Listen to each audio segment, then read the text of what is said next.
Good day, Broad Kevin. I am live. We are sliving it today. I thought, let's go ahead and do something we haven't done before.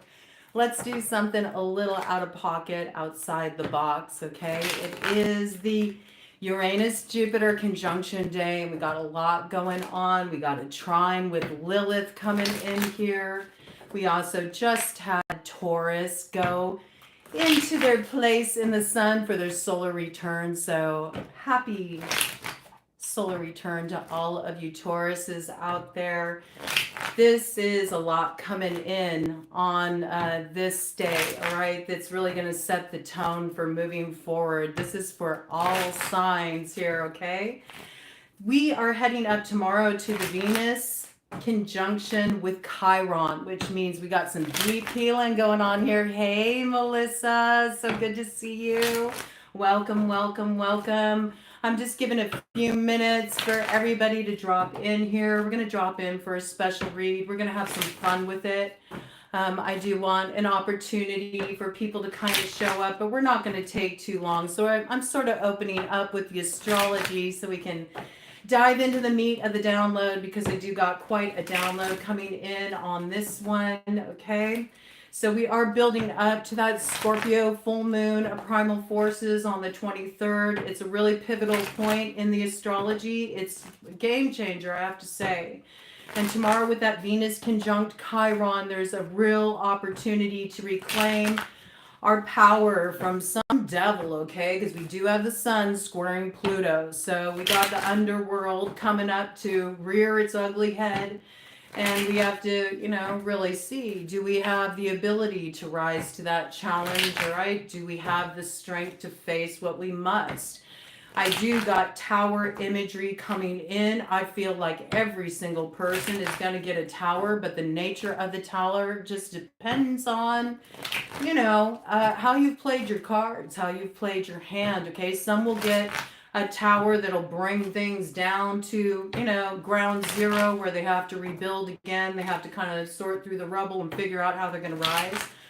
Others are getting a tower of illumination, a tower of activation, a tower of power, all right? And it's bringing a moment where you suddenly see the landscape of your life in a whole new way. But coming in with this energy, I got this distinct image of Thor bringing down his hammer, and this electrifying lightning, just ripping through and changing the whole direction. And it made me think of the download that came in yesterday for the collective about the three vultures and the three paths of initiation, the three roads that lead to the activation of that north node of destiny.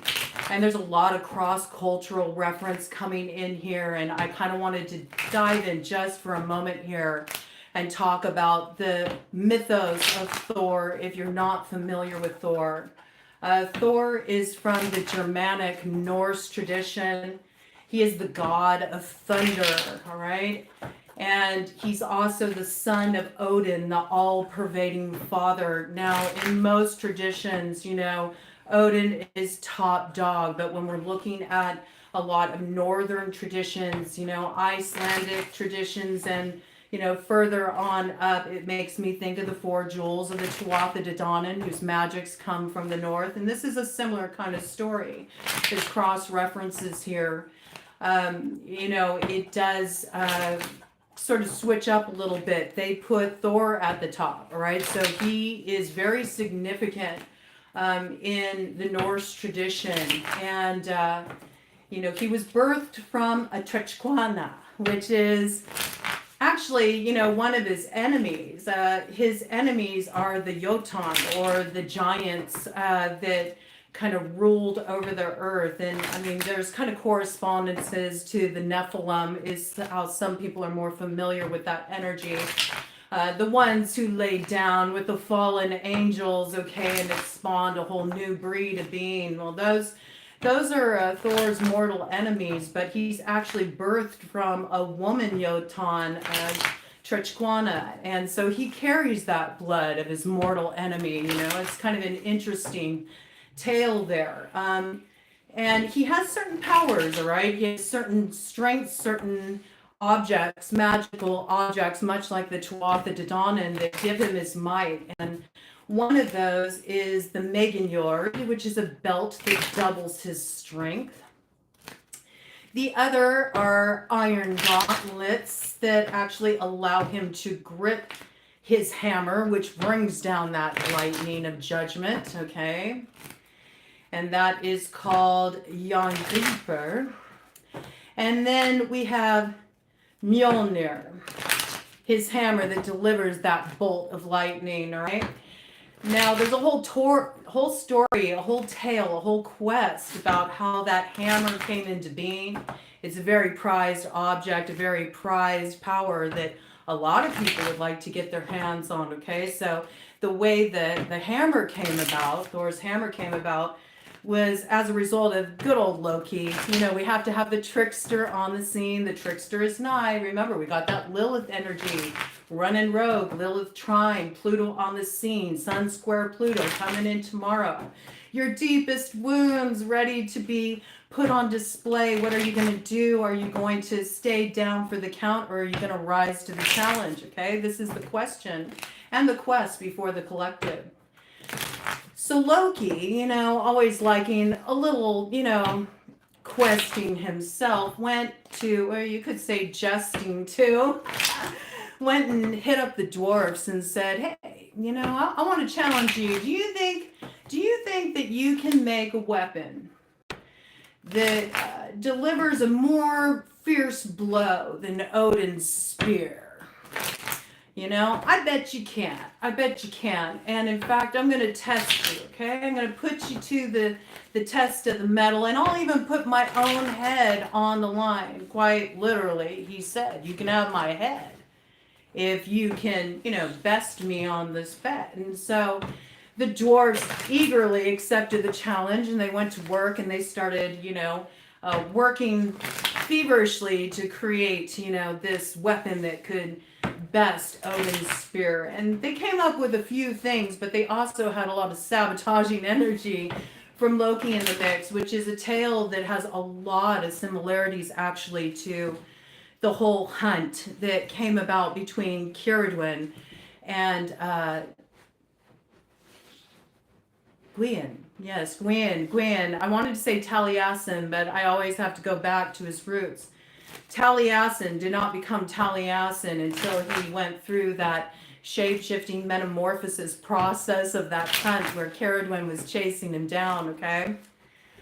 So it's very interesting here, okay? They got thrown a lot of tricks from Loki in that process, but they still pulled it off. And they came up with Thor's hammer, right? They came up with that Mjolnir. I like to bring in the actual names, and I'm learning them. You know, I have to study this stuff because it's part of my ancestry too. You know, I have Norse ancestry, but I don't want to just go by the standard names, you know, but we'll bring it in so everybody knows what we're talking about. But I think it's important when you're sharing mythos, when you're sharing these traditions, that you also go down to the roots of things, right?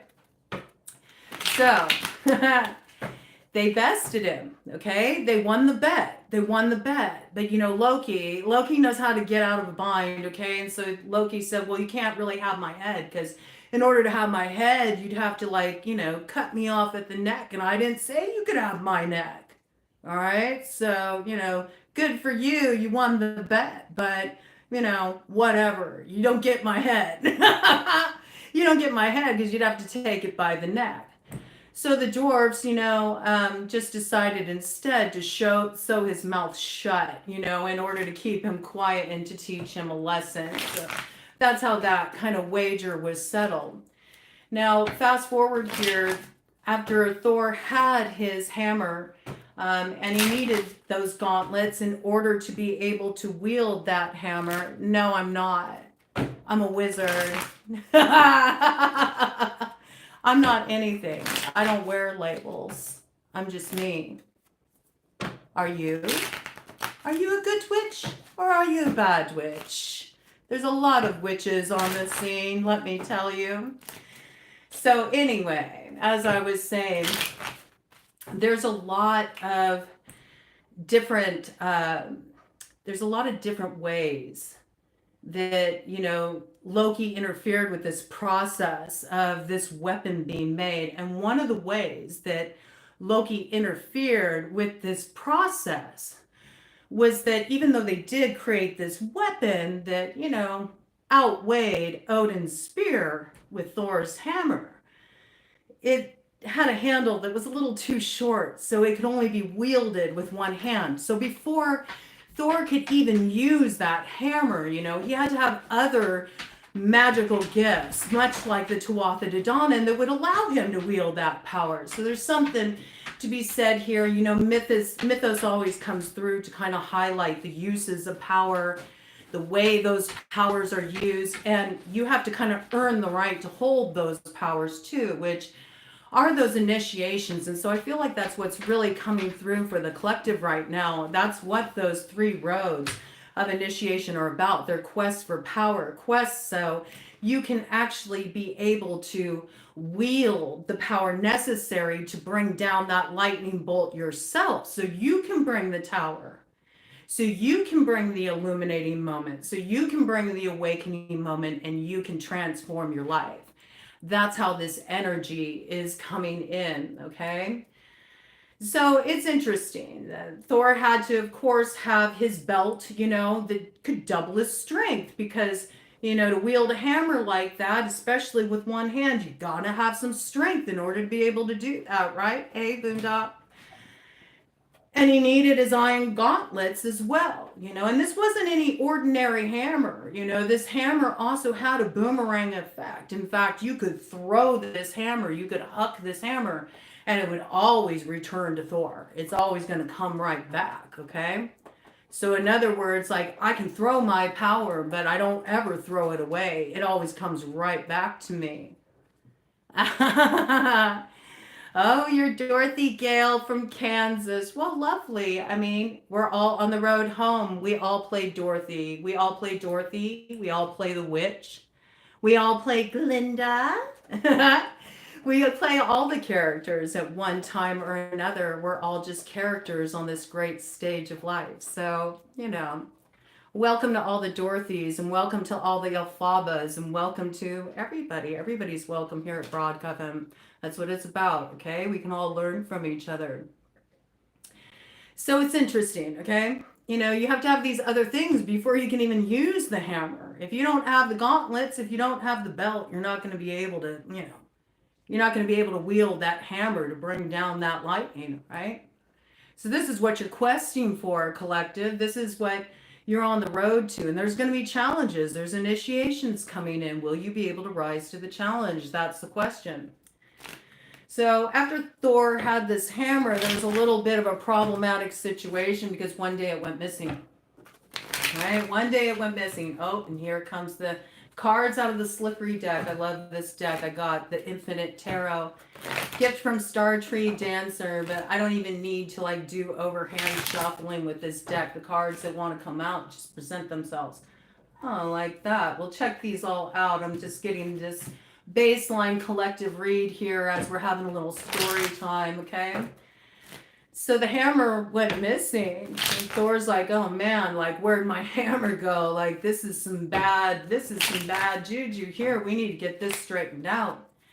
So Loki said, let me check it out. Let me see what I can do. And Loki went and had a visit with Freya and said, Freya, I need to borrow your falcon cloak so I can go and you know, head on over to see good old King Thrym. See if he got his hands on the hammer, because, you know, it just makes sense that the hand would end up in the...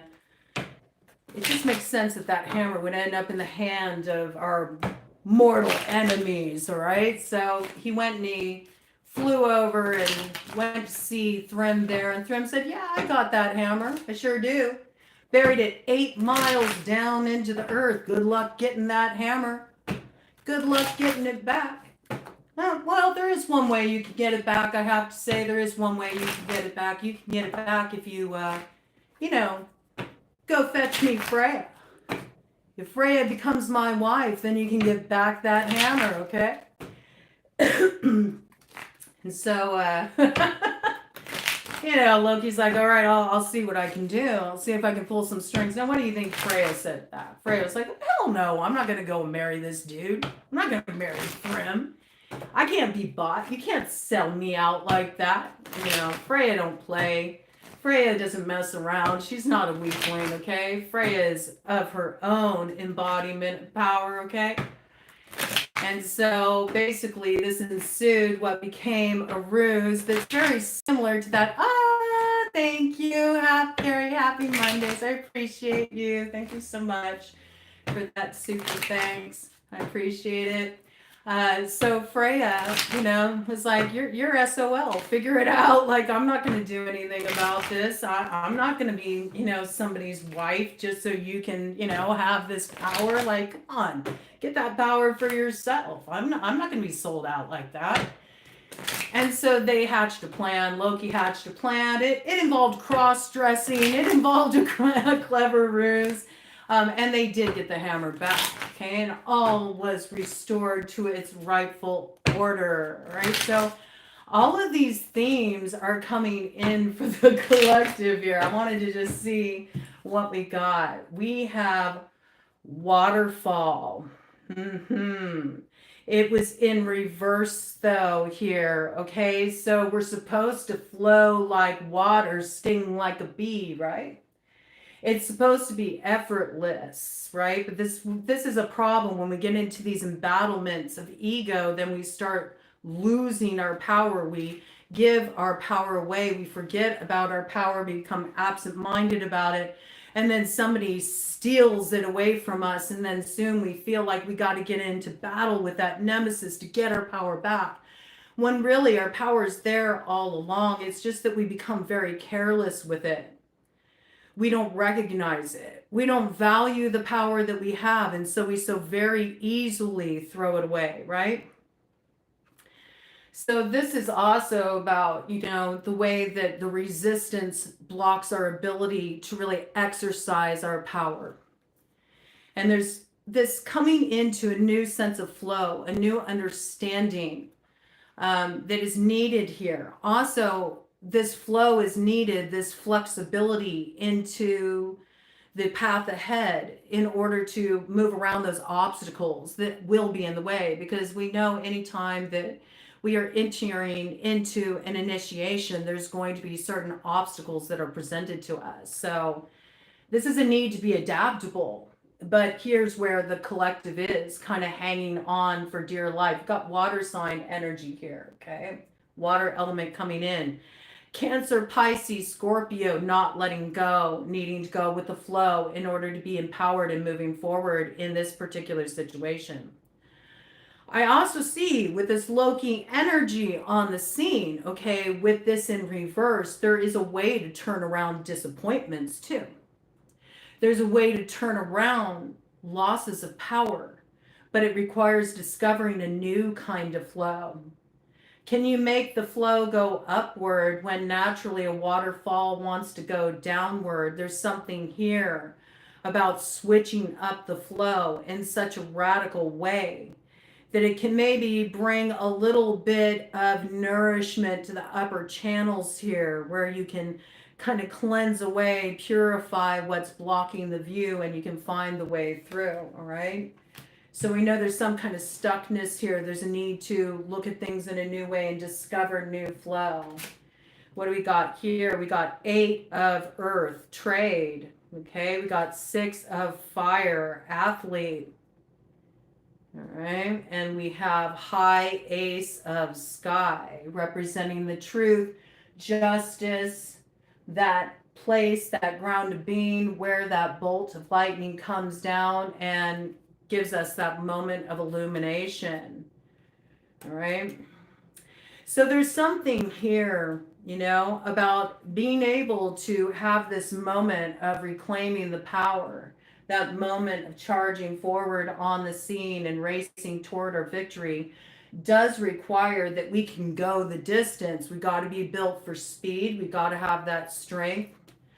I feel like this is kind of speaking of the challenges that are needed. There's also a trade here, okay? So in order to make things work out, there's got to be some kind of bartering system put in place here as well.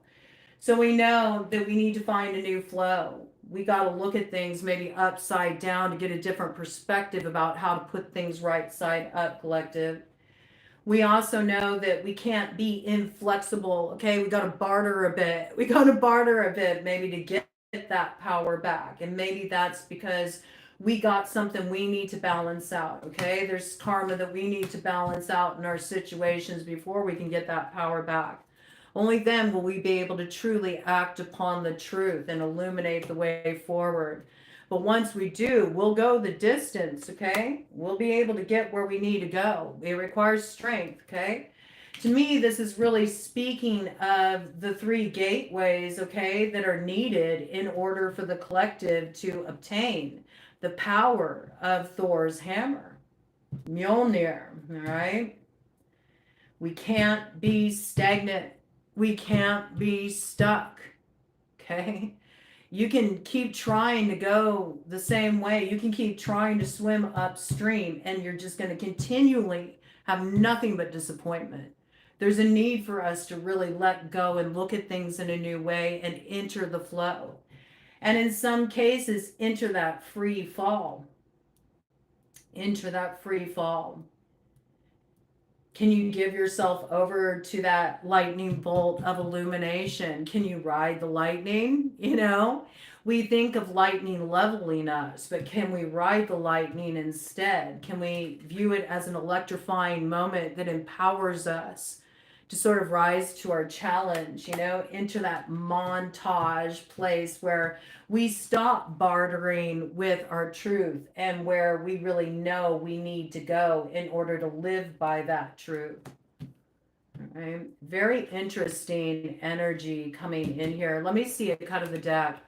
I want to actually pull a card. Yeah, look at this door, gift of fire. All right. Remember, doors of initiation. All right. We got 3 of them coming in. First is a trial by fire. I mean, that's coming in very strongly. So let's think about fire. Fires, South Node energy, you know, when we're looking just in terms of like, you know, the different elemental qualities associated with the directions, right? We also think of that snake medicine. We think of shedding the layers of skin, letting the scales fall from our eyes, you know, seeing things as they are, not as we wish them to be.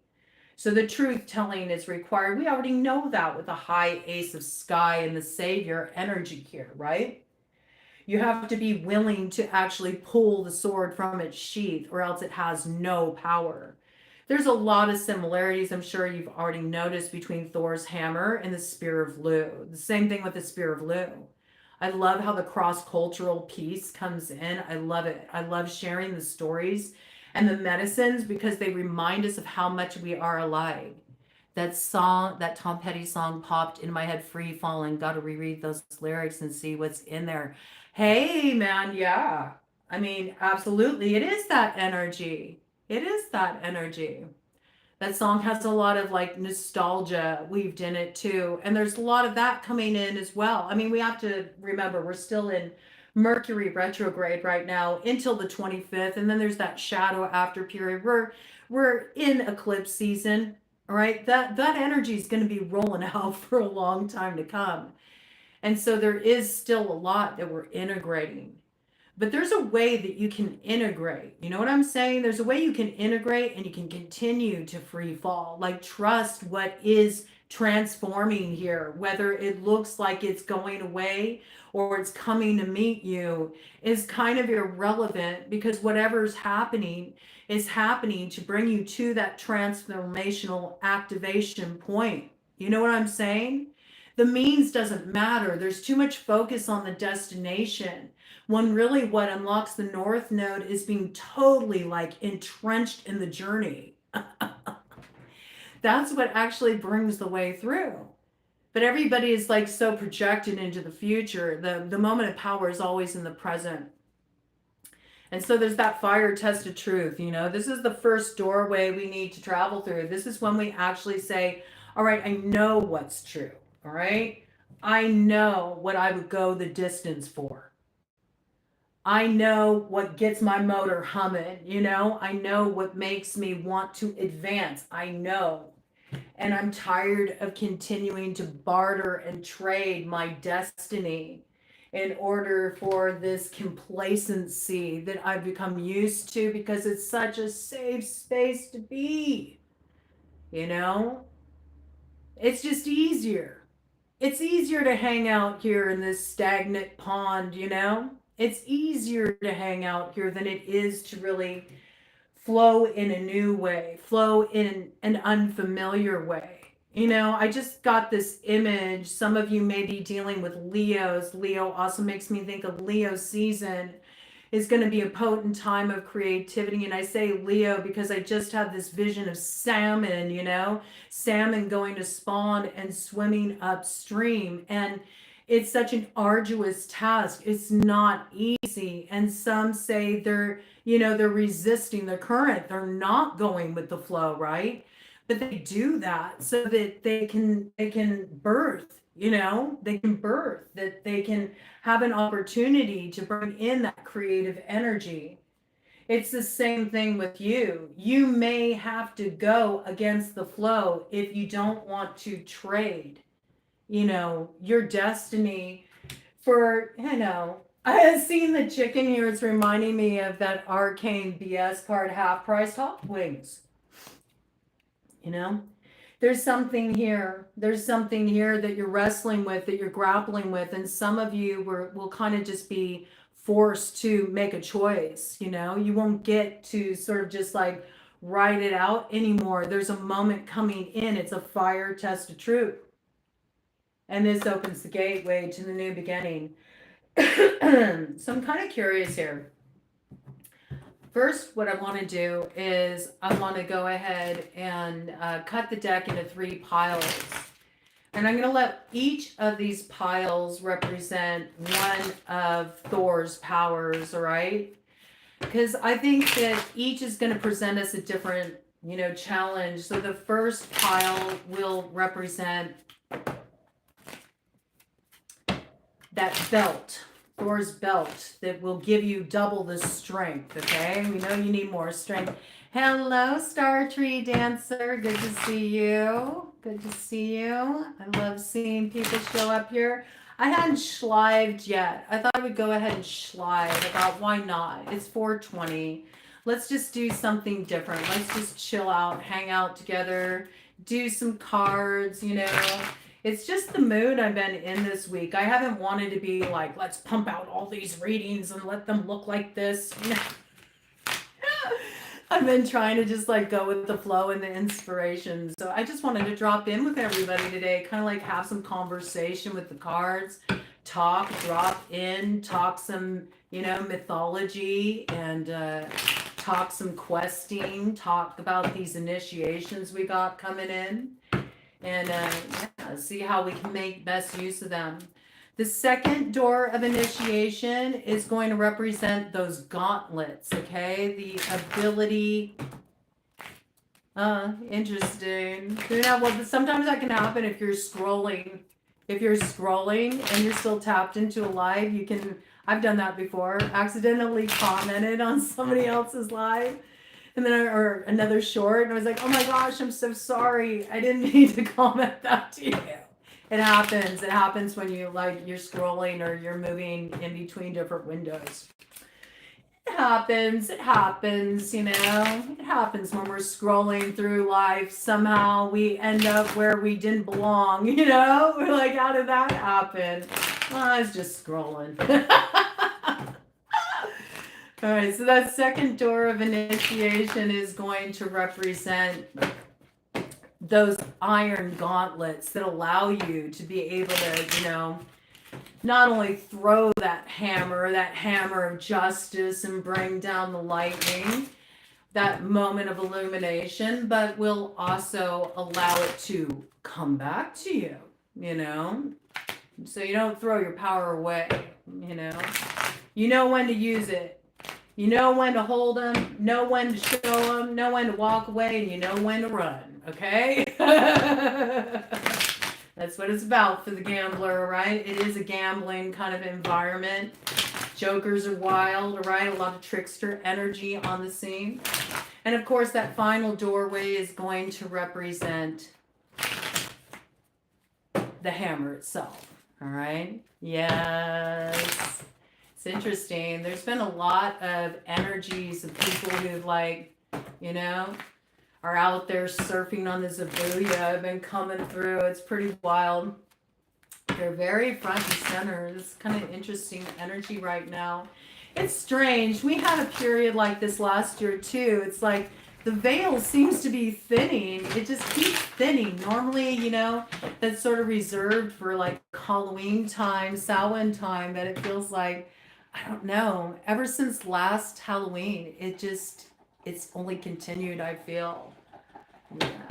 Yeah, and that's because we're preparing for a new birth. We're preparing for a new kind of world where the spiritual becomes the material and there's no longer any kind of separation. All right. So let's do it. I'm just going to divide it into 3 here. I'm going to go ahead and, let you guys check it out so you can get a view here. All right. I'm not used to the schlive action. All right. I'm not.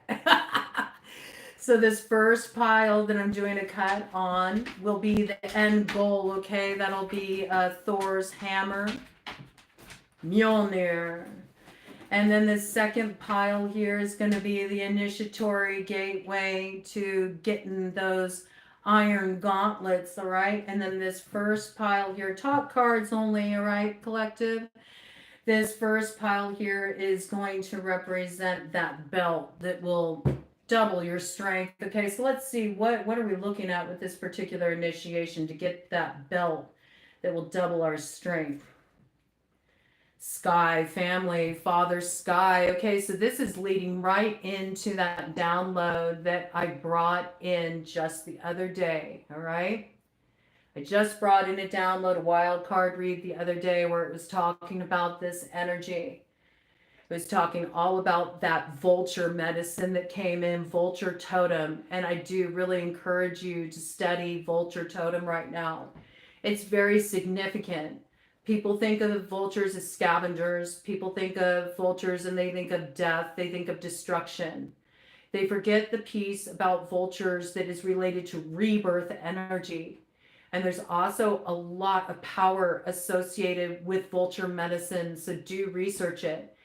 And vulture medicine also means many different things according to the particular cultural reality tunnel you're looking through as well. So I really encourage you right now to strongly consider your ancestry, your personal roots, because that's where your empowerments come, right? And they are all interrelated. It's amazing the way all these different stories from different cultural traditions all come back to the same place. It's really a very beautiful energy.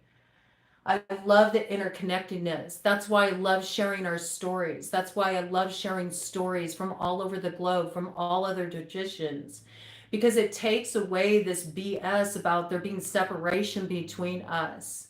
We actually all relate to these same concepts. We have these same feelings. We deal with these same human challenges. We just have different ways of expressing it, and we can learn so much from each other, okay? But vulture medicine, okay? So there's something that really we see as maybe a tower, we see as a great ending, but it's actually the embodiment, okay, of our new beginning. Without this, the new beginning couldn't come to being. It's through that doorway that there's something we're able to see that we would not have been able to see any other way. It also causes something to churn within us that stirs us in this certain sort of way that in a lot of cases gives us a bravery that we would have never, taken on willingly. Usually you awaken to your power when you kind of get dragged somewhere and you have no other choice but to say, all right, now I got to figure out how I can face this down. How can I rise to this challenge? Because what else are you going to do? Are you just going to lay there? Are you going to let yourself be run over by that wheel of fortune? I don't think so. All right. So, Father Sky, this is the inspiration that's wanting to come in. This is the messages from Spirit that's wanting to come in. There's only one way that you're going to be able to receive those messages from Spirit, and that is if you are, really keeping your head up, okay, and keeping your thoughts clear and staying very present. You can't be clear conduit. You can't receive your directive if you're looking back at the past or if you're looking toward the future. Because if you're doing that, then you're kind of scrolling, okay? And then you find you end up in the wrong place you didn't mean to be. I just thought it was such a good a good reference point that can make things understandable that you brought in there, Star Tree Dancer. And I've done that before myself too, We can get distracted, but presence, okay? Presence is what really opens up the avenue of the inspiration, of the guidance we need, of the messages, the synchronicities, the stuff that's going to come in that informs our steps. So this is the first. Our strength comes through actually trusting our own internal guidance, trusting our connection to Spirit, trusting our connection to Source, trusting our vision, okay, and nurturing that, even if our vision seems very counterculture or our vision seems to not mesh with how others see a personal situation you may be grappling with, right? This is about really trusting your own guidance and the signs that are coming through for you that are leading you forward. So there's something here about learning how to trust yourself and trust your truth so you're prepared to act on it. And there's something about really honoring your own internal guidance that moves you into this position of empowerment that'll double your strength.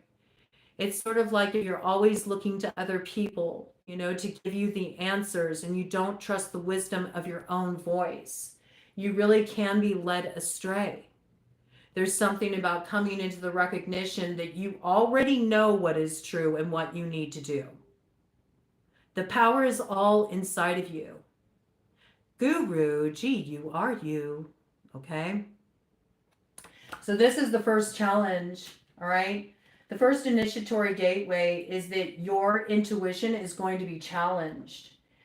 There may be somebody who comes up to contest your truth. There may be something that comes through in communication that in one way or another would lead you astray, that would make you think, well, maybe I'm wrong about that, but I don't know. It feels so right. This is the little bit of that Loki action on the scene where it's like, oh, let me just kind of veer you off the trail a little bit. That's right. Glinda did tell Dottie to keep her shoes on. I like Dottie instead of Dorothy. It's cute. But that's the thing. Let's connect those dots. Who did those shoes really belong to in the first place? Those ruby slippers. They didn't belong to Dorothy. Those weren't Dorothy's. Those belonged to the Wicked Witch of the East, Elphaba's sister.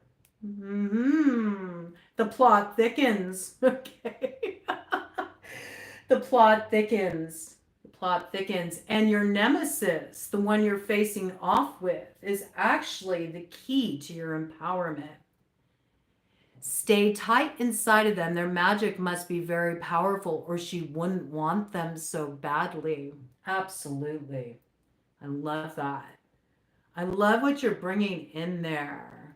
I love what you're bringing in there. Is there a way for me? I don't know how to work with this, okay? I don't usually do this. So let me see. I'm bringing this. I'm going to pin your comment there, okay? I love that. That's a good message, and it's true, right? So something is going to come in that's going to challenge what your soul knows to be true.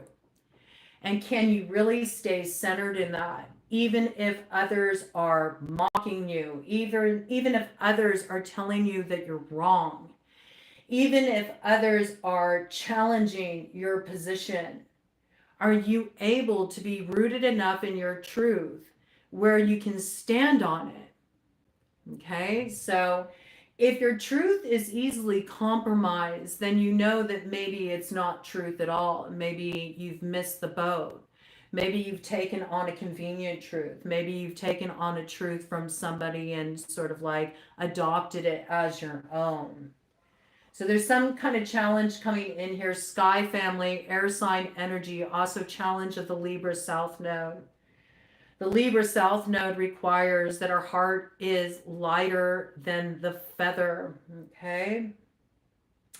The Libra South Node requires that we are able to be that center balancing point between shadow and light. That is the true balance of the Libran scales. It's understanding that you are the villain in somebody's story just as much as somebody else is the villain in yours. Nobody's hands are truly clean at the end of the day, because in reality, we're all just different aspects of creator playing out on this stage of life, figuring out how can we get home? How can we get integrated again and be in that place of unity? All right. So it's an interesting quagmire we got ourselves into here. But the more that we can really be centered in our own truth and also understand that that truth is subjective. You know, you got little t truth. That's your individual, like, reality tunnel. It's the window in the grid that you look through. And usually you align with other people who are like, hey, yeah, I got that same view. I look through that window in the grid too, all right? And then you have other people, they're looking through a different window in the grid, but it's all the same grid at the end of the day. You know what I'm saying? So to that person, their view is very true. And it's not about asking somebody to step outside of their truth, but it's about understanding where that truth comes from. And understanding why that truth that may be counter to yours is shown up on the scene and it's confronting you. Because it's giving you an opportunity to learn something there. Right?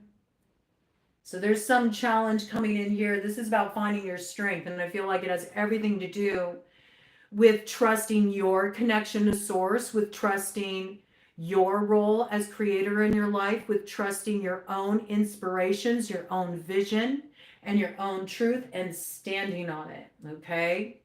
The second initiatory gateway we got here is Earth family. Okay. Sister Earth. Yeah, it's pretty hard, right?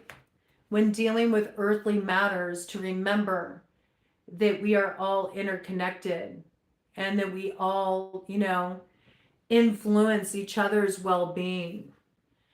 It's something that we are going to need to move forward toward, and it's going to create a lot of upheaval just, you know, globally here, you know, looking at it from a more broad perspective.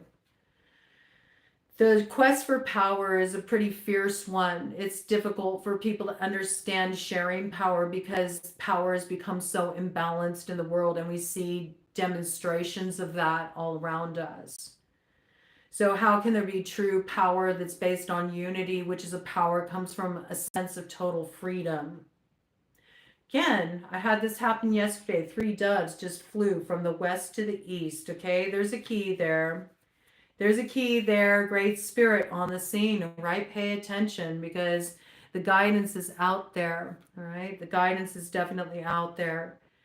So we know that there's somebody here too, all right, that you're having to kind of face down with as well, that maybe you used to view as an enemy, and you're going to be challenged to view them as an ally. And that's a whole different quagmire in and of itself, right?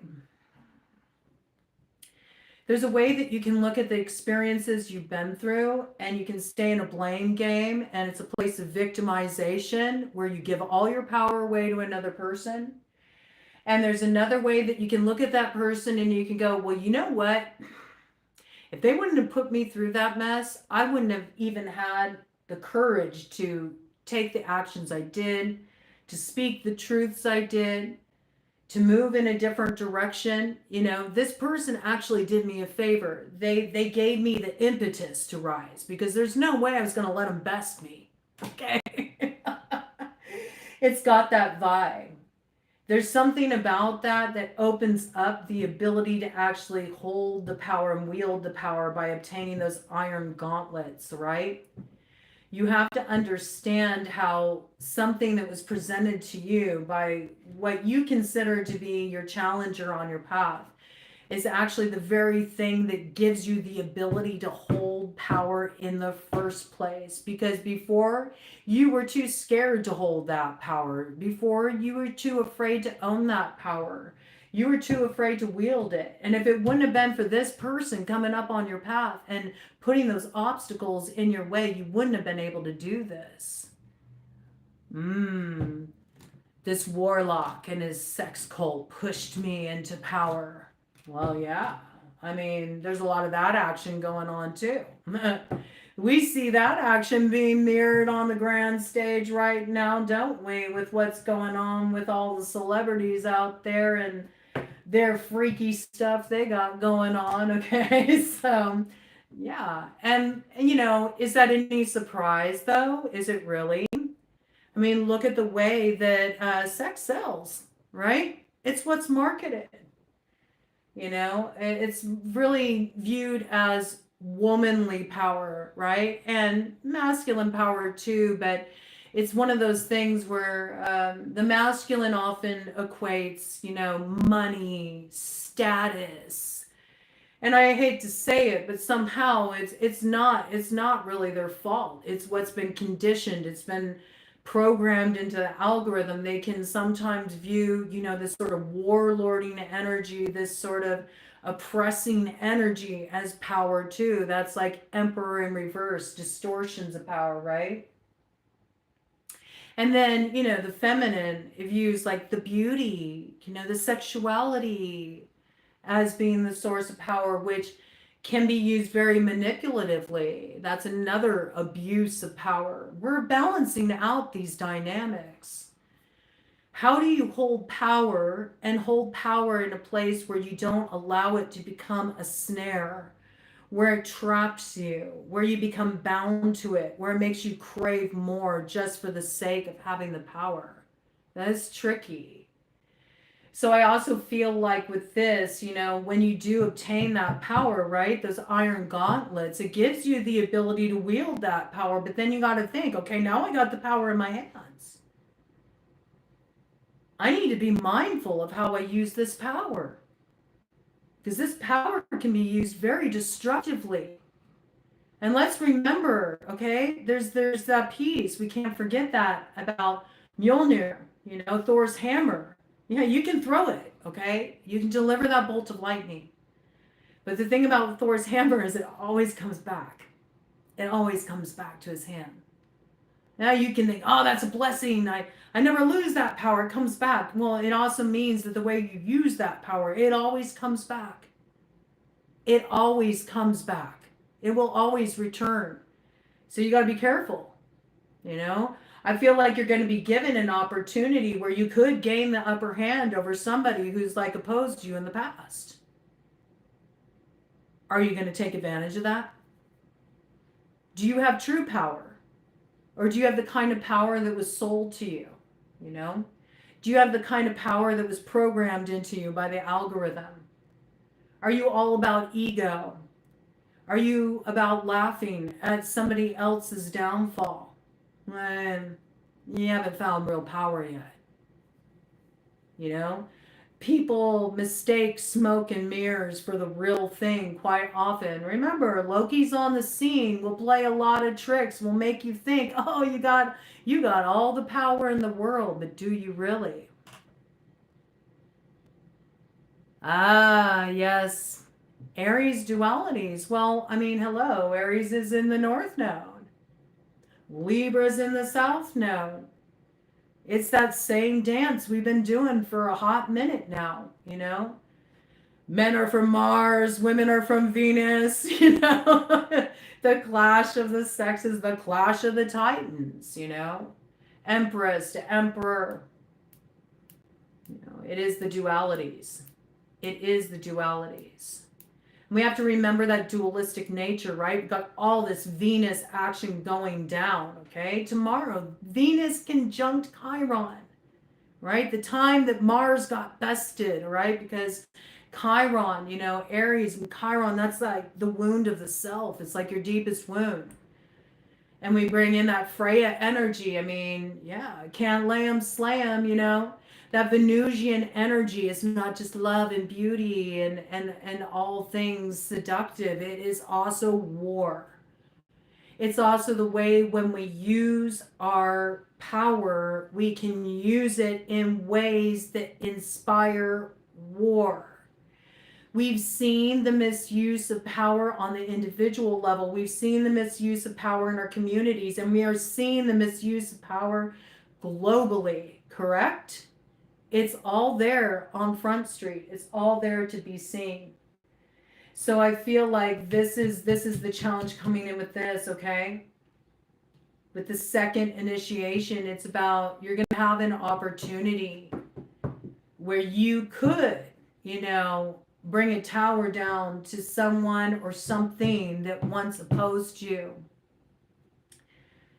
Are you going to use your power for that? It's test. It's test. It's an initiation. Okay.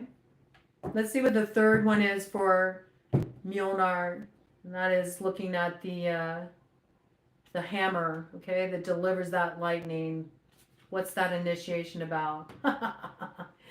King of Earth, dog. Loyalties. Also retrieving. See that stick there? That stick, it makes me think of an Ace of Wands, okay? It makes me think of the Ace of Wands, you know? You now hold that power, you know? You now hold that power. What are you going to be loyal to?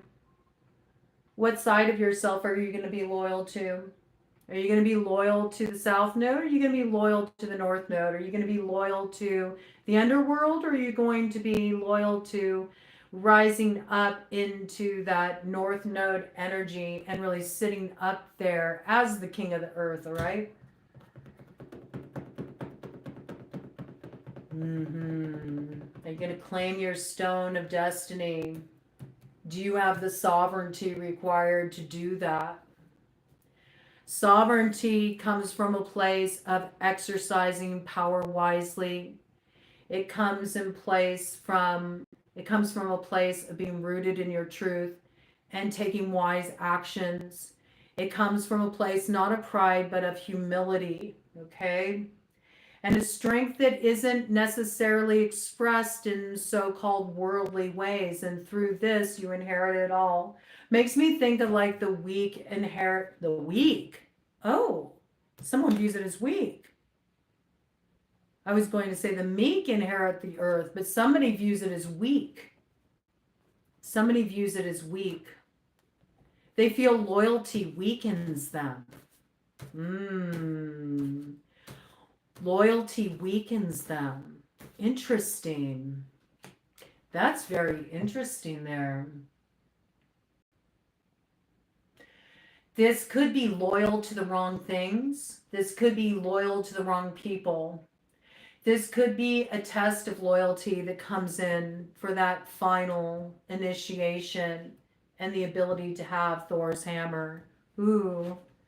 Okay. Isn't this interesting? Isn't this interesting? Who is friend? Who is foe? This is like the dividing line here. Just heard undivide your love. There's something about this, seeing something as the opponent that needs to be overcome for you to truly be seated in your power. And then the road opens, okay? That activates the destiny. Something's being transformed here. I want to get a card for each individual sign, okay? Just to see what's coming in here for you. How is your tower manifesting in your life, okay? Because everybody's going to get a tower. It's just all about how you use it. Is it going to be a tower of power? Is it going to be that thing that awakens you? Is it going to be the thing that compels you into action? Is it going to awaken you to the power that you hold and therefore present you with an opportunity, a way through, you know, an opening of your road, an activation of your purpose? Or is the tower going to be destructive because you refuse to recognize the truth, you know? You refuse to get a different view. You refuse to look at the full scope of the experience you're moving through. It's very interesting. What deck do I want to use for this? What deck do I want to use? Any of you have requests for decks that can be used? First person respond with the deck they want to be used for this read for each individual sign. These are just going to be little short like views in the situation. I'll tell you which ones are coming through and then I'll let you all choose. The one I see coming up the most is the one we'll go with, okay? We got the Tarot of the Dragons, right? Very, very quest vibes, okay? Very epic. We got the Arcane BS deck. It feels like that could be a good one too for this. We got the Tarot of the Owls coming in as an option too, all right? So I'll give you just a minute there. I'm gonna go get a little sip of my drink here. And we'll see which one y'all choose. And that's the one we'll go with, all right? We're gonna get just like one card for each sign, all right? Oh, that's interesting. Look at this. We got a little occult tarot slid into this angel tarot here. A little Loki in the mix. Loki cohorting with the angels there. What kind of deal is Loki trying to cut? Oh, 5 of Wands. Oh, the drama is already stirring here. Very interesting. Wants to rope back in what's run away from them there, okay? Dragons or owls or BS. You got Tarot of the Owls, okay? All right, Tarot of the Owls. Let's go ahead and do Tarot of the Owls, all right? You brought it in first, Julie, so we're going to go with you. We don't want to waste a lot of time, right? Let's make executive decisions here. It looks like we're open. I like the owl energy, all right? Owl is good. It's a little bit of contradictory energy for me, so it's actually perfect. Let me get a little sip of my seltzer water here. And let's dive into it. Okay, we're going to start out with Taurus. We're going to go in that order. I will get timestamps for you all as soon as I'm able to do that. All right, I'm not able to do it right now. If you're so kind and you want to help out and timestamp, that's excellent. You know, it can really help out, but it's not necessary because I'm going to listen to the playback anyway. So I often don't know what the heck I'm saying when I do these lives. I always have to tune back in later to get the download myself.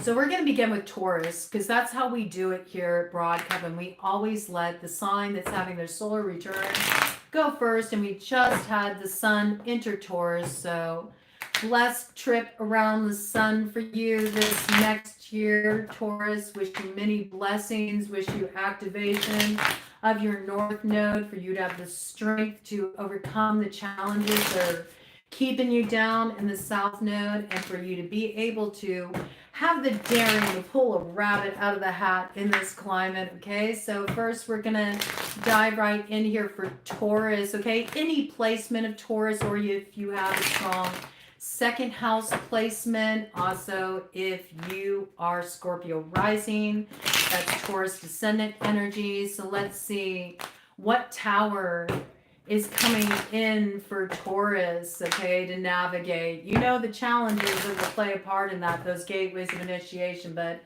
what is the tower on the scene for Taurus with this unpredictable climate? What is the tower on the scene and its opportunity for Taurus?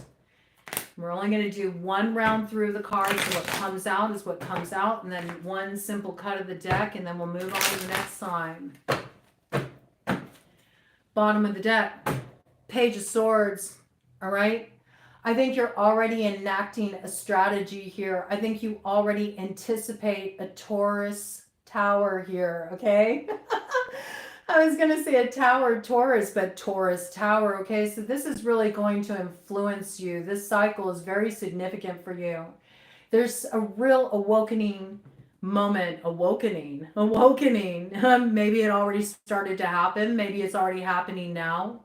I think you're at the ready. There's some strategy you're putting in place here, Taurus.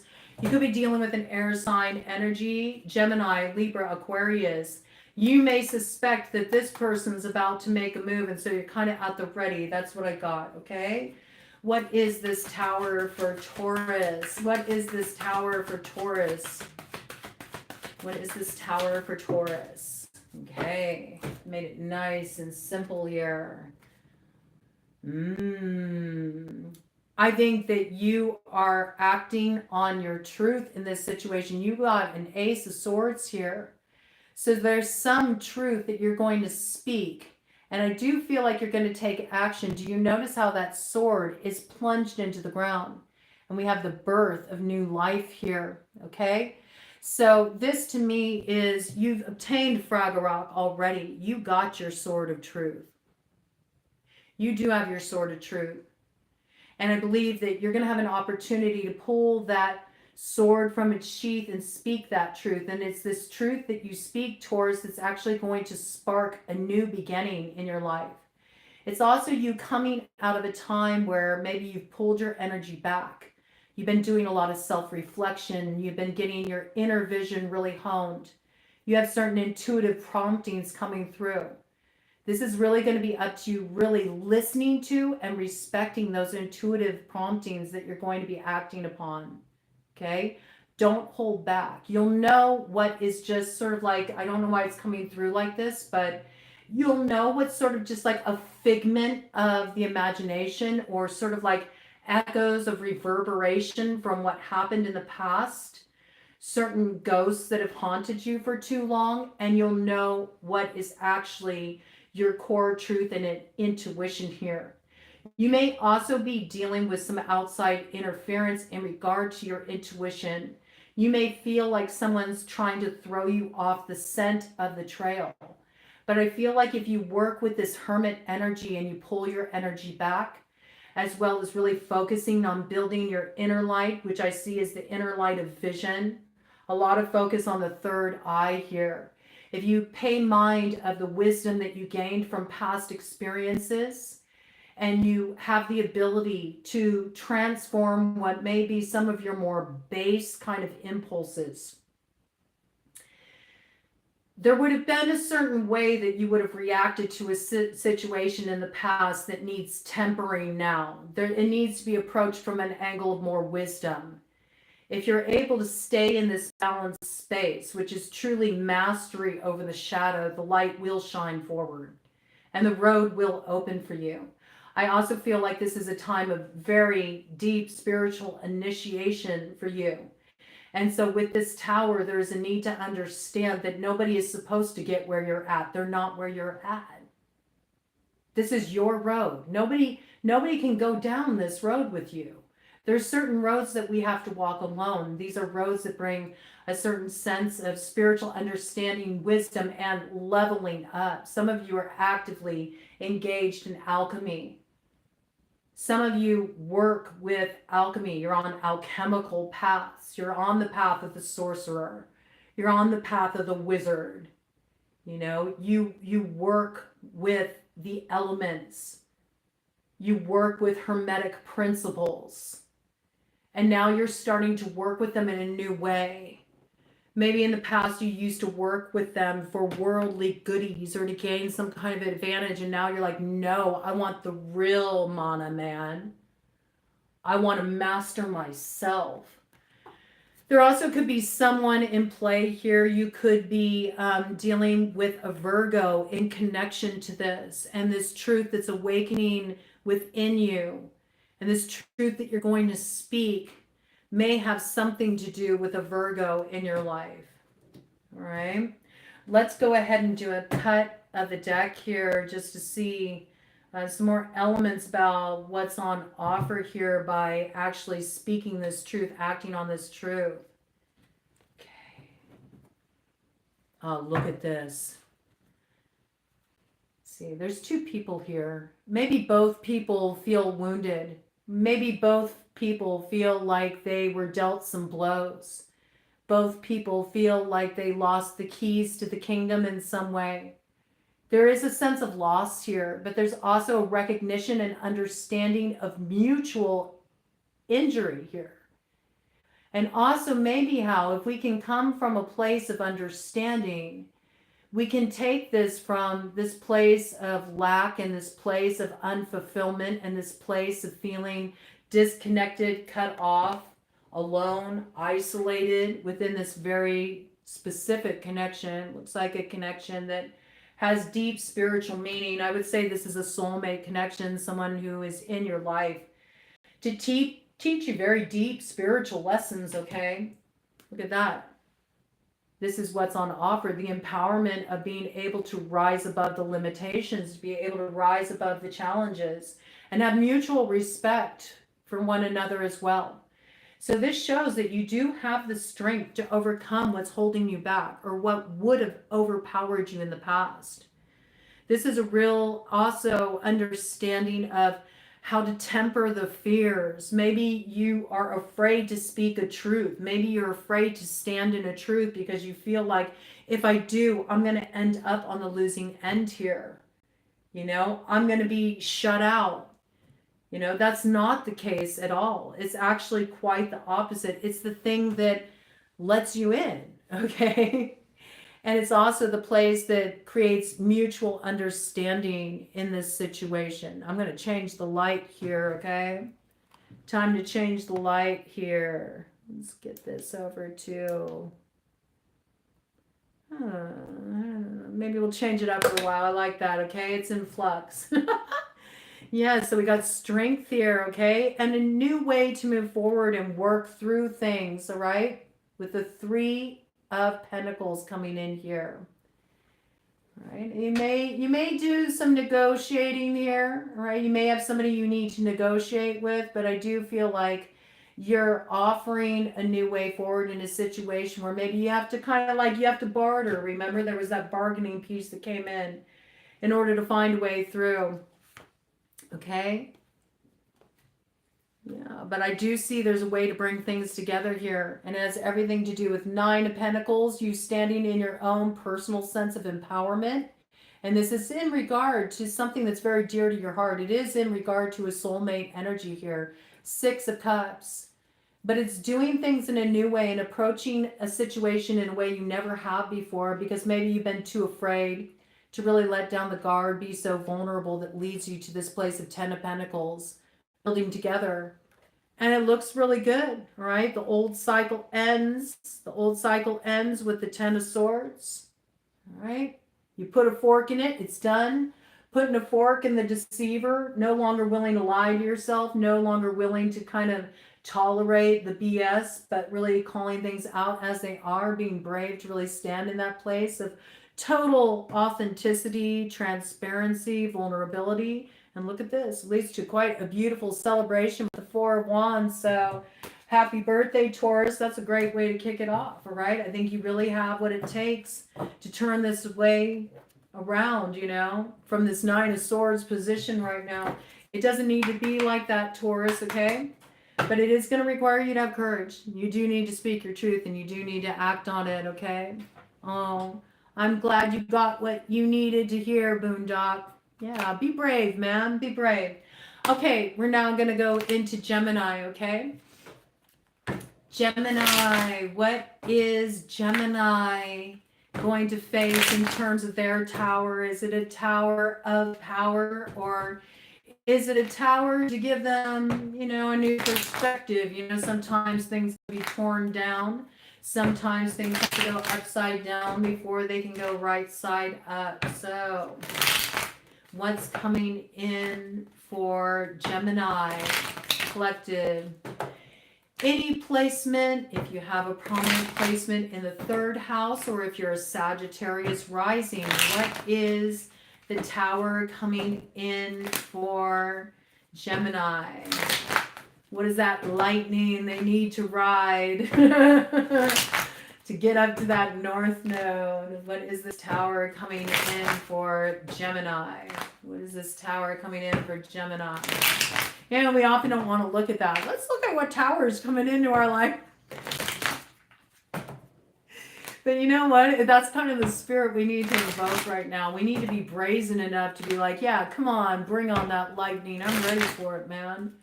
I'm going to use it to like fuel me up, man. It's going to supercharge me. You know, and there is something too about, you know, when you thumb your nose at fate, when you're like, you know what, whatever, come what may, I'm in it to win it, man. I'm rooted in my truth. It's amazing how what would have been destructive actually becomes something very creative. Okay, it's like it's that trickster medicine here, you know. You can call your fears to you through worry and stress, or you can really say, bring it on, man, Lieutenant Dan style, and you can ride that lightning, and then you find a way through, man. It all comes out right in the end, okay? Sometimes you have to kind of face the boogeyman. All right, Gemini, let's see what it is for you. What is the tower for Gemini? Is it a tower of power, or is the tower coming down? Let's see here. Bottom of the deck, 5 of Wands, okay? You're dealing with some kind of pissing contest here, Gemini. You got a bunch of people who all want to hold the power. They don't know how to share power. You're in a competitive situation here. Everybody's seeing the situation in a different way. Nobody's willing to concede at all, you know? So this is a kind of complicated dynamic you're involved in. Look for more of the same. That's the basis of the matter. We got a grudge going on here. There can only be one victor. That's what I heard, okay? That's the way this situation is seen through this group's eyes. That card came in reverse, okay? What do we got here? Oh, we got a Queen of Wands in reverse. This is somebody really misusing their power now, okay? This is somebody who's like, it's my way or the highway. It's all about what I want. It don't matter what you want. This could be a fire sign energy. Aries, Leo, Sagittarius, right? This can be a selfish energy. I have to say, this can be somebody who misuses the sensuality as a way to gain power. This can be the mistress. This can be the one who comes in to stir up the hornet's nest, right? This can also be the wicked witch who's so full of themselves they think they have the right to kind of call the shots for other people's lives, and so they're throwing all kinds of magic around, not recognizing there's just like, you know, Thor's hammer. It always comes back, man. It always comes back. So for some people, this is dealing with the backhand of those kind of actions, okay? For others of you, you are dealing with somebody like this, all right? And it's up to you. Are you going to keep battling it out? How's that working for you? Is it really working? Are you finding a way through? I mean, this looks just like a big, you know, pain in the arse to me, I have to say. This is not a fun energy to deal with here. All right? One card kept it very simple, very pure, all right? Yeah, there's a lot that's out of balance here with the 2 of Pentacles in reverse. This is particular karma that needs to be balanced out here, Gemini. There's some Queen of Wands you're facing off with, okay? And I think this person is definitely going to push your buttons. That is their goal. They want to push your buttons so they can put you on display. They can put you on display. They can make an example out of you because this person already feels weak in and of themselves. If you're dealing with a third-party situation in your relationship, I have to tell you that the reality is this person is not in competition for your partner. It isn't even about them. They're in competition with you, Gemini. With you. They want to try to take you down a peg. Right? It's not, they're like a side note. They're not the main event. You're the main event. All right? Are you going to take the bait? Are you going to take the bait? It's coming in, so I'm bringing it in. You should check out, if you haven't read it, read Sun Tzu's Art of War. It'd be very beneficial for you at this time. It talks a lot about the uses of power. It also talks about strategy. And the right way to employ strategy, you know. Makes me think of judo too, you know. When the force comes, you don't push back. Like you learn how to, you know, roll with it. And it's like your opponent takes out themselves. You know what I'm saying? That's how it's coming in. There's somebody here too that is, I have to say, it's got that like sort of like mean girl energy. Oh, I'm prettier than you, or your man wants me, you know, they're paying attention to me, not you. I can give them some. This is like somebody rubbing something in your face where they're trying to like hold their perceived beauty over you, their perceived desirability over you, and they're trying to in some way degrade you, humiliate you, and also really like, you know, they want the rise out of you, Gemini. That's what I got. And you're going to have to deal with this challenge in a very masterful way. I would say the question to ask yourself when you're facing off with this is it true? Remember, the first initiatory gateway is the one that is based on aligning with your truth, your intuition. Okay, is it true? You know, sometimes when we get really riled up by somebody's actions, it's because we think that, you know, we're riled up because they're attacking us, but in some way they're highlighting some truth, at least some distortion of truth that we've taken on and bought into that is not the case at all, if we can see things clearly, okay? So there's something to really look at here. If what they're saying is not true, then why are you letting it get to you? Why are you corded into it? There's something to really understand there, right? I mean, a Queen of Wands in reverse is a real pain now. Having to deal with that situation, but Wands in reverse. Do you know what I'm saying? So all this power they're throwing around, it's nothing. Be gone, okay? Seriously. And then you'll bring things into balance just fine, okay? Let me do a cut of the deck for you here, Gemini, and see what we got. Look at that, King of Cups. Yes, this is about matters of the heart for a lot of you. You could be dealing with a Cancer, Pisces, Scorpio. You could also be dealing with somebody that's on the Cancer, Leo cusp. This coming in. Look at this. Once again, look, you're good, man. You look good. I'm sorry, Nine of Pentacles, you're looking fine, Gemini. It's all gravy, baby. Okay, don't let this person's talk, you know, bring you down. The reality is they see this in you, all right? They see this in you. They see that you're in this pre-empress, pre-emperor energy. They see what you are standing on here. They see the way you glow. They see all your hard work. They see that how you show up in the world is real. Like you can stand on it. You represent it, okay? Very abundant here. Very healthy. Very strong on all levels, mind, body, spirit, and in the material realm. Like something you are growing here, it's all about your own personal sense of value and staying invested in what really counts at the end of the day. Not this, you know, not this jockeying for position, status kind of crap, you know? And I have to say, you know, the way you pull it out, you know, you may be distracted. Notice how this Nine of Pentacles, this owl is looking away from this King of Cups. This King of Cups is like, look, you don't even need to like trip on that, man. I only got eyes for you. I'm looking at you. You got my attention. I know who the person of value is here, man. I know exactly who the person of value is here. I'm not distracted by this. And this Queen of Wands knows it.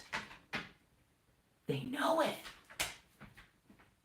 So as long as you can just stand in your own truth and stay strong in who you are, this tower takes care of itself. You know what I'm saying? Star Tree Dancer says, no one can shake the internal work we do to gain our sovereignty. True strength is within. It is. And yes, beauty is in the eye of the beholder. And yes, beauty is subjective. And yes, the world has taught us, oh, well, beauty is only skin deep, but that's not true. Beauty is the deepest well. Right? It really is. It's the deepest well. You know, we all age, we all get older, you know, we're all going to look like withered prunes at the end of the day someday, if we're lucky, if we get to live long enough. We're going to have all those lines on our face that tell all the stories of where we've been, our experiences, without us even saying a single word. It will be all right there to read. You know, it's the mark you leave that matters. This is what's coming through. There's something there for you, Gemini. It's the mark you leave that matters, all right? Keep doing the work. I see you've been doing the work.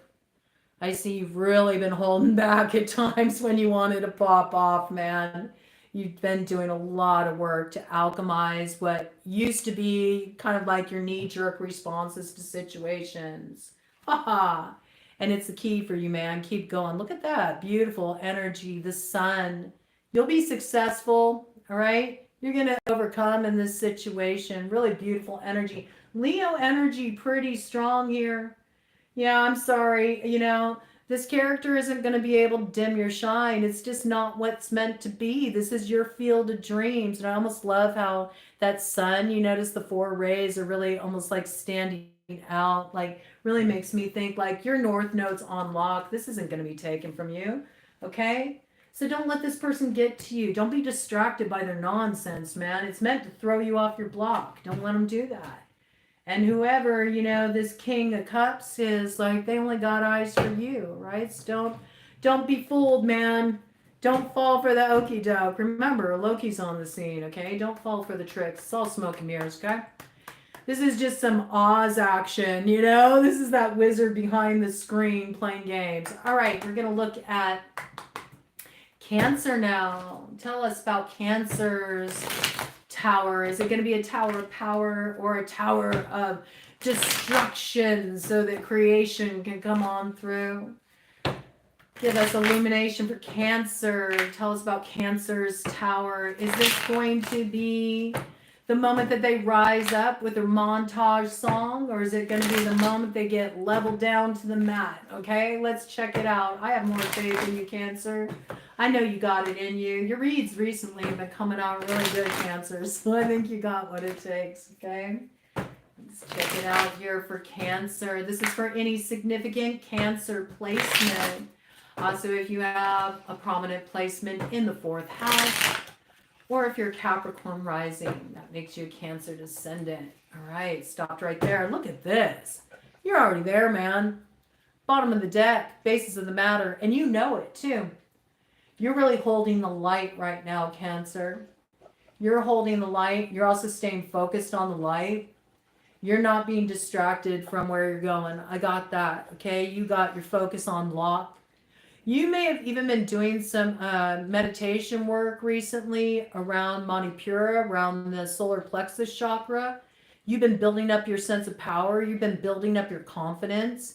You're taking more risks to plant those seeds that'll grow into your field of dreams. And you know, you're sitting in this place of total sureness, like this is going to pay off, man. This is going to pay off.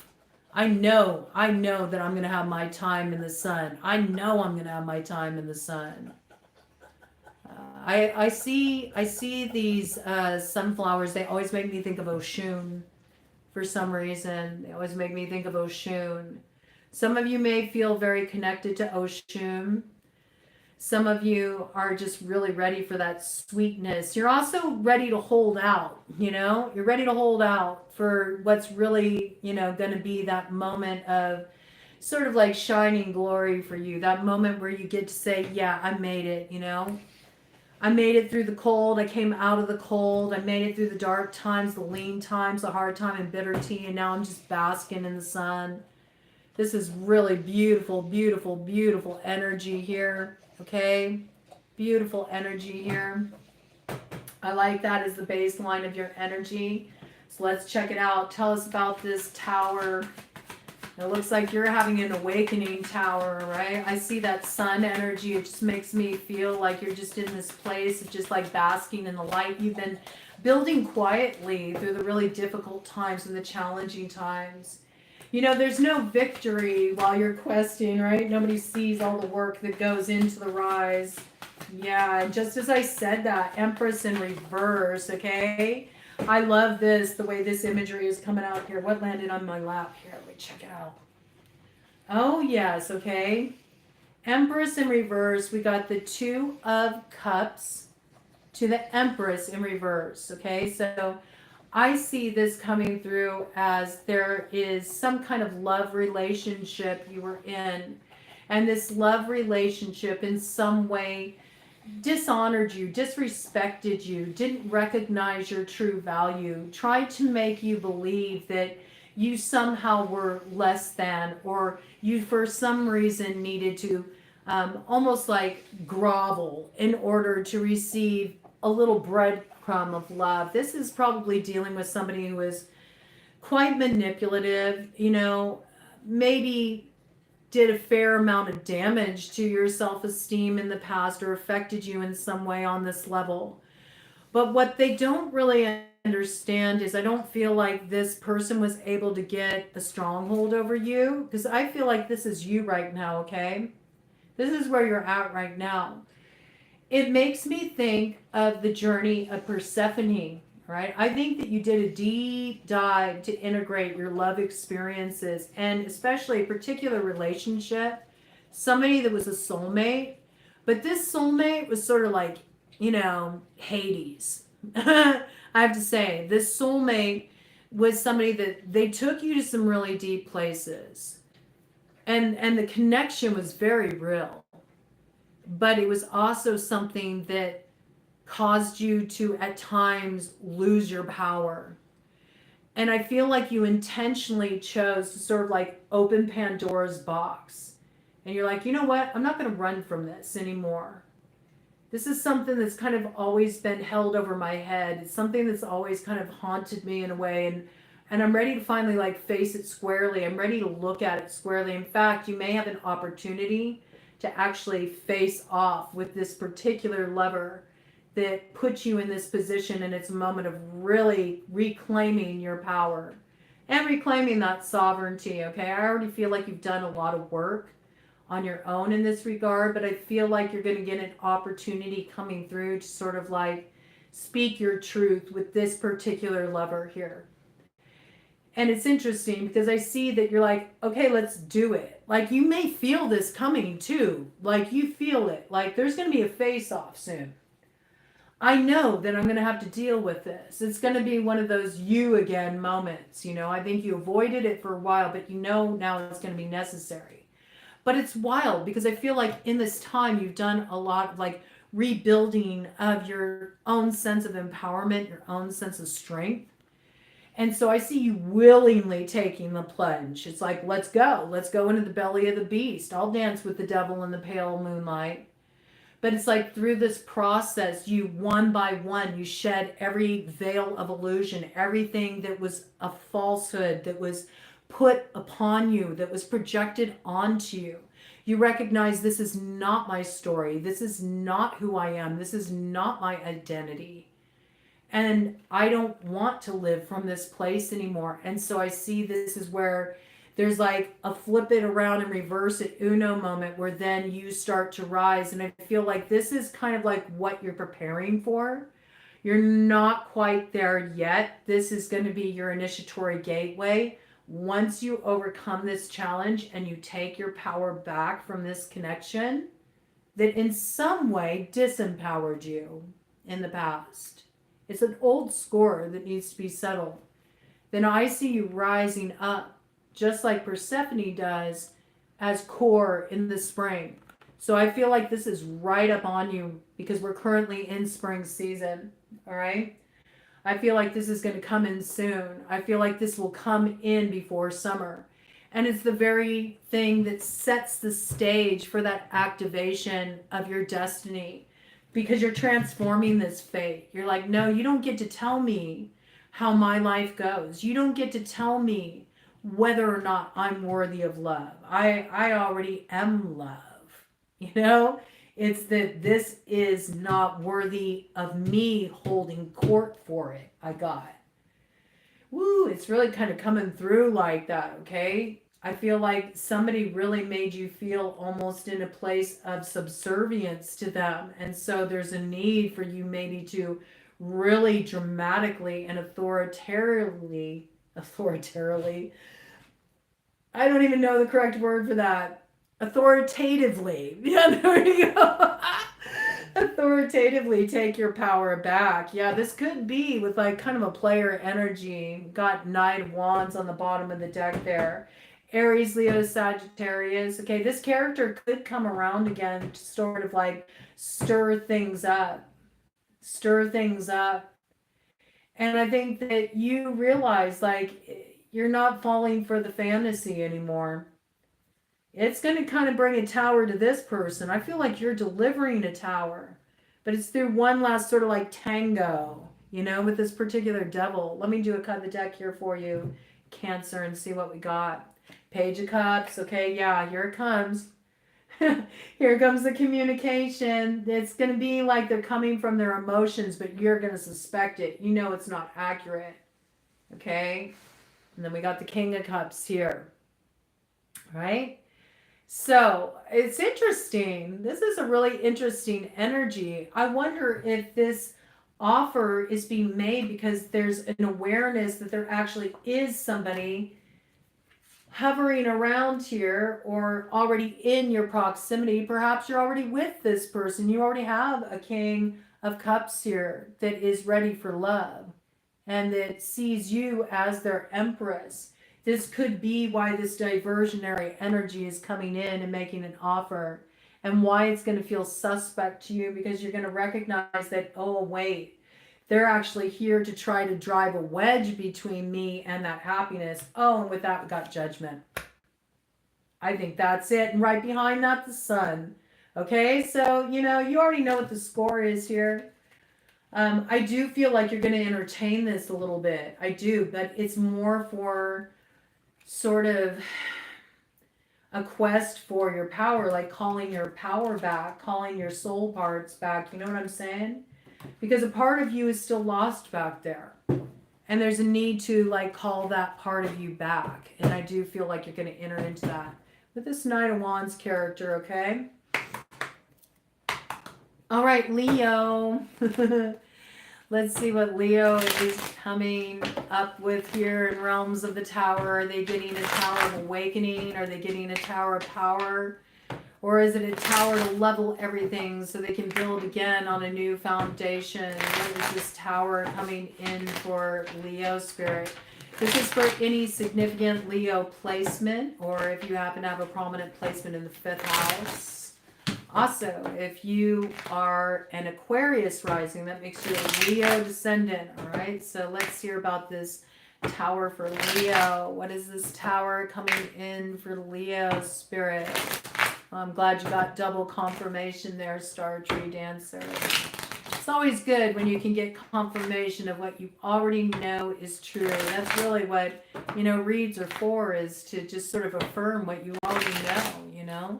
Sometimes we need to see it sort of outside of ourselves, things popping up in our environment, clues popping up in our environment to sort of just let us know, like, yeah, you know, that's it. I'm on the right track. You know, it bolsters our spirits.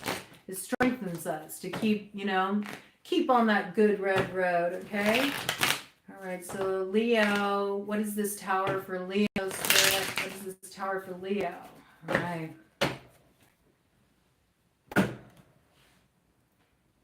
Hold up. Wait a minute.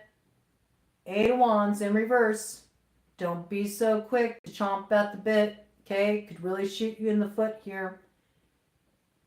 This is about receiving a message, too, that really makes you want to respond in a certain way, okay? You might want to fire something off. Hold up. Don't do it. Think about it. You really need to consider your next moves here with the 8 of Wands in reverse. Charging forward, you know, you may think this is the best way to deal with this, and it actually is the very thing that could be your undoing in this situation. Be careful with the 8 of Wands in reverse. The timing's off, okay? Timing's off, and I feel like this is a big challenge for you because There's going to be something you want to clap back on, Leo, and you can't do it. It's not right. It's not the right timing for it, and you don't know what those words will set in motion. You won't like the way it results, okay? There's something to be mindful here. When you grew up with everyone gaslighting you, it certainly serves to get confirmation. Well, absolutely. Absolutely. Now, you know, that might be the way that filtered in. That might be filtering in for Leo a little bit, okay? This may be somebody, you know, gaslighting you. This could be somebody telling you, like, you don't know what's up, like, you're crazy, okay? And you may feel like you got to justify yourself, like you have to, you know, speak up against that. No, you don't. You don't even need to dignify that with a response. Hey, good to see you. Welcome. All right, let's check it out here, okay? Let's check it out here. What is this tower coming in for Leo? Okay, hold your tongue, Leo. Hold your tongue. I know, it's not going to be easy. It's not going to be easy. I feel like whatever this is really riles you up. You want to fire something back. Hold your tongue. Sometimes silence speaks a lot louder than words, let me tell you. Sometimes no action is the most powerful action you can take. Okay, it's kind of coming in like this. You know, you don't need to prove a point. What point are you trying to prove? The proof is in the pudding, man. It's about how you show up, how you hold court. They're calling you crazy. You go and fire off, you know. You get roped in by that. You take that bait. You get hooked in. You start, you know, screaming and yelling at them. You start, you know, sending them one text after another. You know, you blow up their phone. Well, there, you just gave them proof. You know what I'm saying? It's like, what if you didn't say nothing at all? Do you know how disarming that can be for somebody who likes to play this kind of power games? Okay, so there's something about this coming in here for you, Leo. What is this tower coming in for Leo and the opportunity it presents? Yeah, this has something to do with the lover, okay? You had to make a really difficult choice in this situation, and it was not easy for you. It really wasn't. You struggled with this for a long, long time, I have to say, because it felt like this is who I'm supposed to be with. You felt such a strong sense of destiny here. This felt like somebody you were totally aligned with, but I have to tell you, the reason why it felt like that is because you did. You did have this person as a soulmate. This person came here to teach you about your power, right? Sometimes it's like that. We don't like it. I know, it's true, but this is the way it's coming in. Yeah, you guys go way back, man, right? With the Six of Cups. This could be somebody that you were with for a long, long time, okay? Long, long time. Some of you knew this person since, you know, childhood. You know, when you were younger. Back in school days, high school love kind of energy, okay? There's something here that just didn't pan out the way you thought it would. It led you down a garden path. This is also somebody, if that's not the case, you know, it's not somebody you've been with before. This is somebody that you're like, I know you. Like when you came into contact with this person, everything in you dinged. You felt that soul familiarity, all right? I'm also getting a message in here for some of you that you share a child with this person. This makes things super difficult.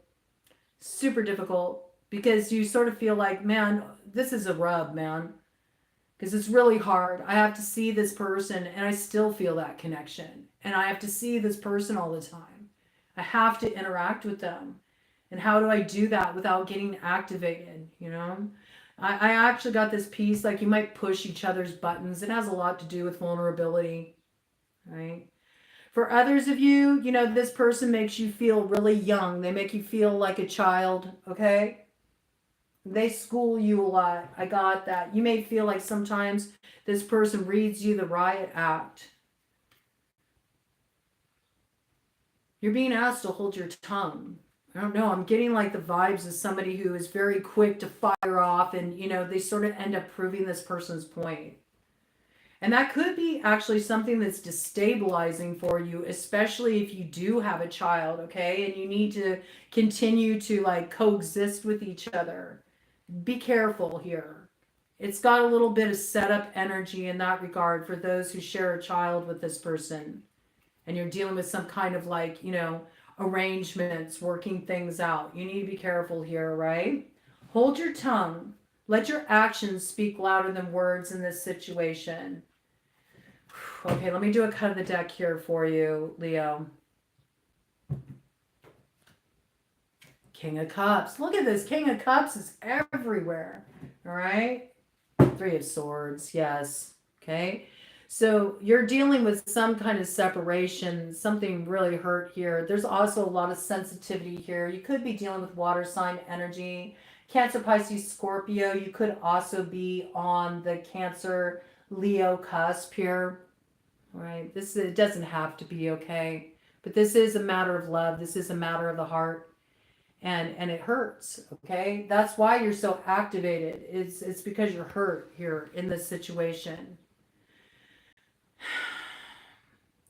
Did you ever think that maybe this person also like tries to ding you because they want to see you hurt? They want to see you hurt because they feel like if they can get you to demonstrate that you're hurt, if they can get you activated, then they feel like, oh, they still care.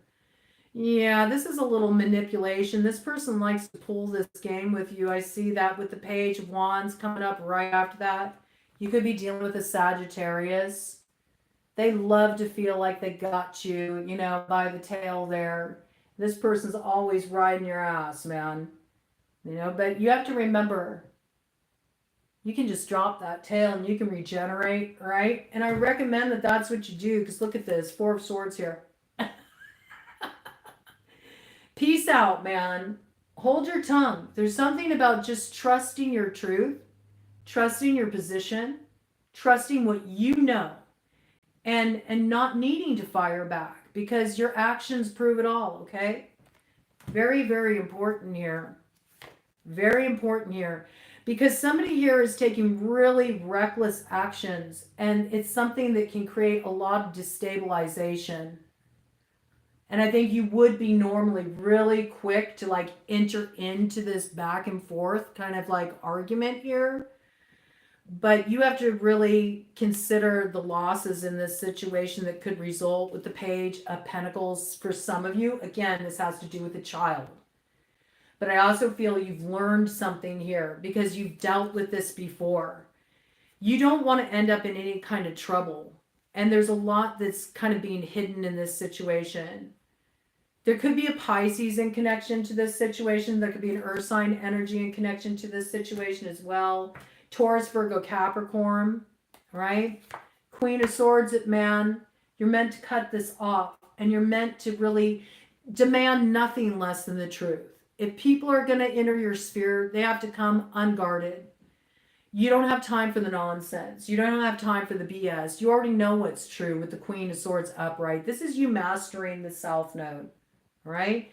You're meant to bring this action to completion here with the world, and it leads you to great success and a whole new time in your life where you're not held back by this nonsense anymore. You don't need to feed into it. There is a successful outcome here. You could be dealing with any of the fixed sign energies. I think it affects you personally very strongly. You are one of those fixed signs.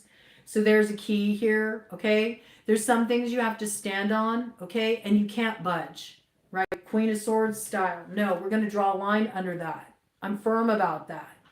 And yes, I'm open to hearing from you. I'll put down my sword, okay? You can advance, but you better come correct. And you better come transparent. I already know what's true in this situation. You're not going to gaslight me, okay? So you either come and present it as it is, or you don't. And if you don't, that's fine. I'm still going to be sitting on my throne here. You've done some kind of transformational healing work here. Don't backslide just because this person comes around and fires off some words and tries to, provoke you. This can also be somebody who first gaslights you, and then when they see that you really like hold a strong line, they start love bombing you, Just be aware of this kind of interfering energy coming in.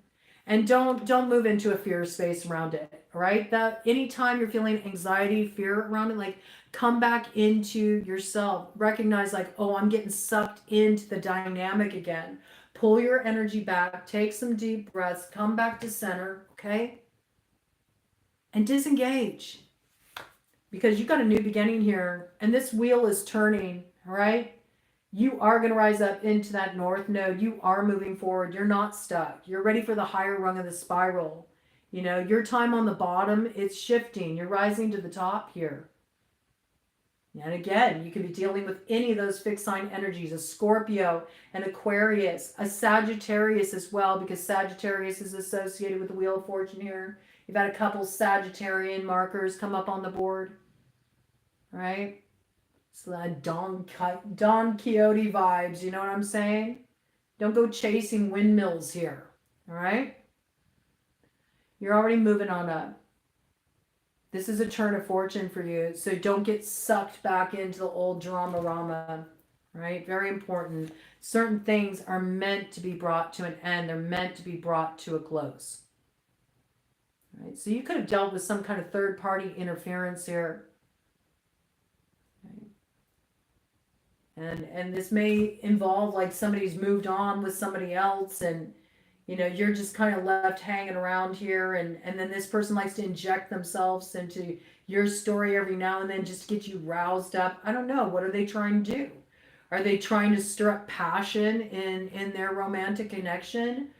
I think you've been used as a pawn long enough in this situation, and it's really by you letting go that you find your own balance in your life that leads you to a true connection and true happiness and fulfillment. So once you balance this out, you'll come into alignment with who you're really meant to come into alignment with, but something needs to be settled here, all right? Queen of Wands, stand strong in your power, all right? Don't let anybody tell you who you are, and it'll turn out well for you, okay? All right, let me get another sip here of my water.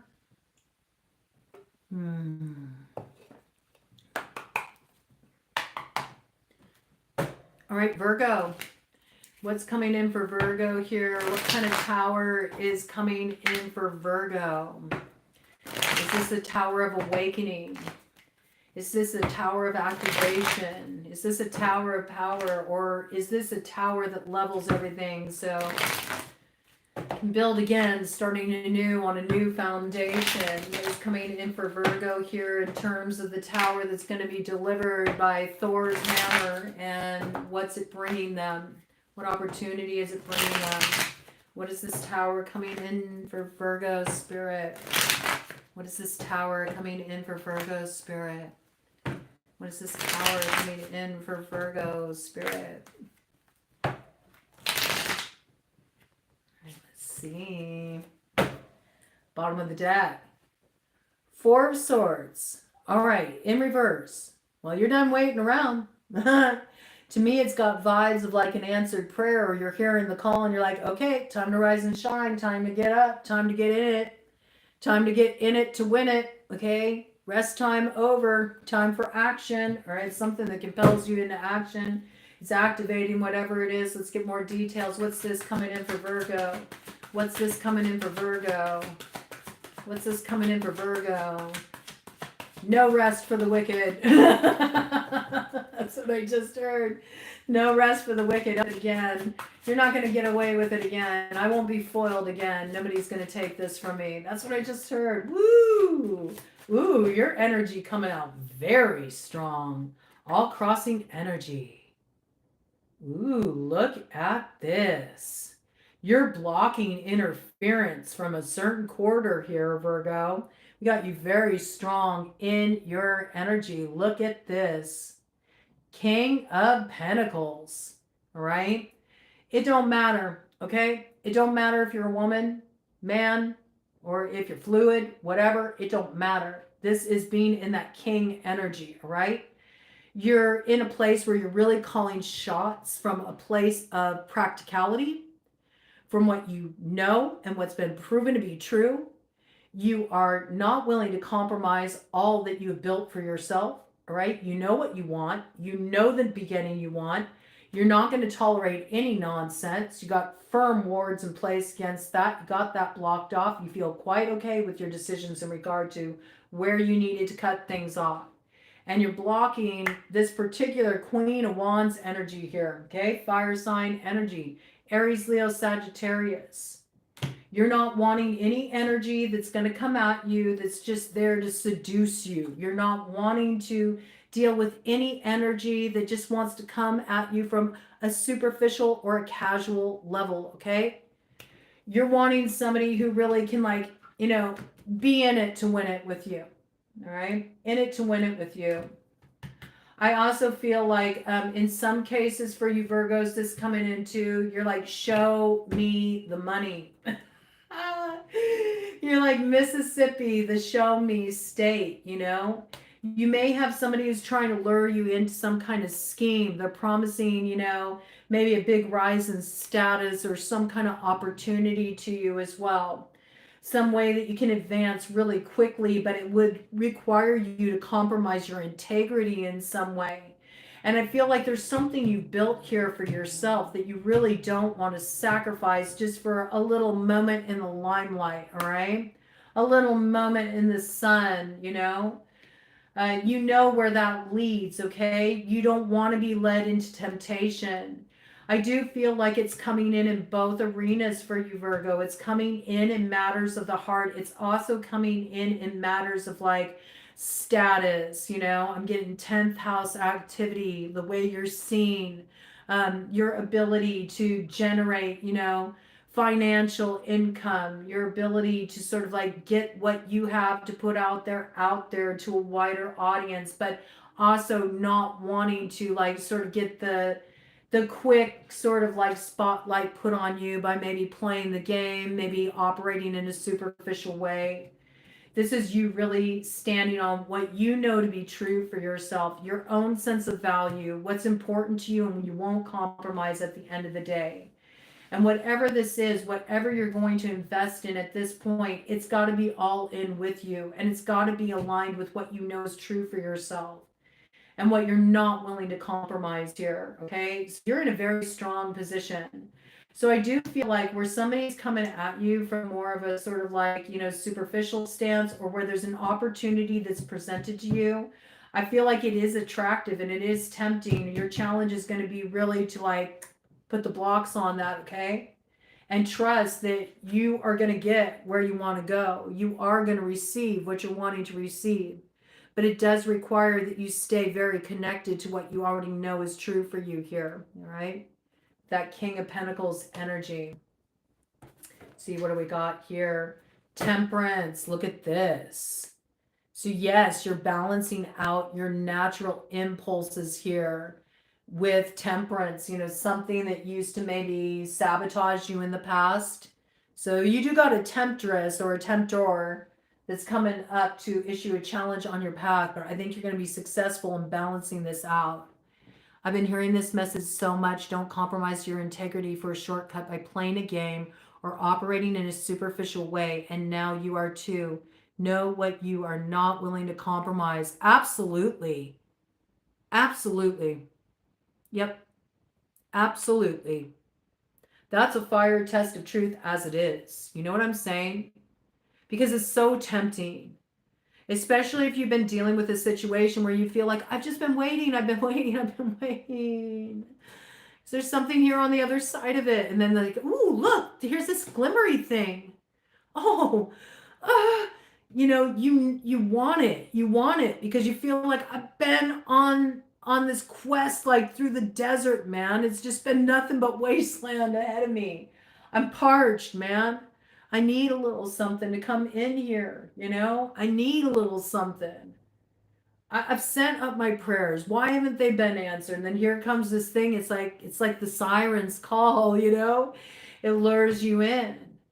This could be around Sagittarius energy. Doesn't have to be, but this is about really finding the balance between the reality of the situation with one foot on the earth there, and also, you know, what's needing to be purified, what's needing to be cleansed, what's needing to be transformed, the fantasy that kind of lure us in and make things murky with one foot in the water there, all right? Earth sign energy, very strong. Your energy, very strong. Sagittarian energy here. You could be dealing with a Sagittarius in this situation. You do have the power to balance this out, though, and open up the way that will lead to that new beginning you've been hoping for, right? But I do feel like this is sort of like, you know, the universe is coming in and presenting you with a very tempting offer. It's a test, okay? Do you stand on all that you've come to learn through your own personal healing process, or do you sacrifice it for some instant gratification? Okay. I think you're really going to be taking your time too. I feel like there's a little bit of like, I'm not so sure. You're not cutting it off right out the gate. I get that. Okay. With the Two of Swords here, it's like you're only holding it back for a minute. There's something you really need to reflect on. I think this is good too. There's like this sense of, yes, quell the impulsivity, you know? Don't be so quick to jump on it. Take a moment to really figure out what is on the table here, all right? What is on the table here? Give it to me straight. Let's do a cut of the deck here and see what we got, all right? What's this opportunity if Virgo, you know, plays her cards right, rises to this challenge, doesn't sacrifice all of the healing work they've done, all the transformational work they've been through, all the foundation they've laid in place for themselves, you know, staying in that place of true worth, value within themselves.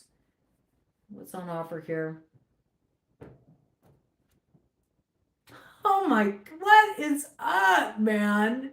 Is everybody getting love? I mean, we do have Venus front center, King of Cups. Man, this guy's everywhere. He's showing up everywhere. This guy gets around, man. This King of Cups, water sign energy. Cancer, Pisces, Scorpio. Ooh, Nine of Swords. Nine of Swords. You're so afraid. You're so afraid. Is this a defense mechanism? Is this a defense mechanism, Virgo? I'm on top of it. I got it all on lock. Look at how I'm advancing in the world. Look at all I built for myself. Look at my inner strength.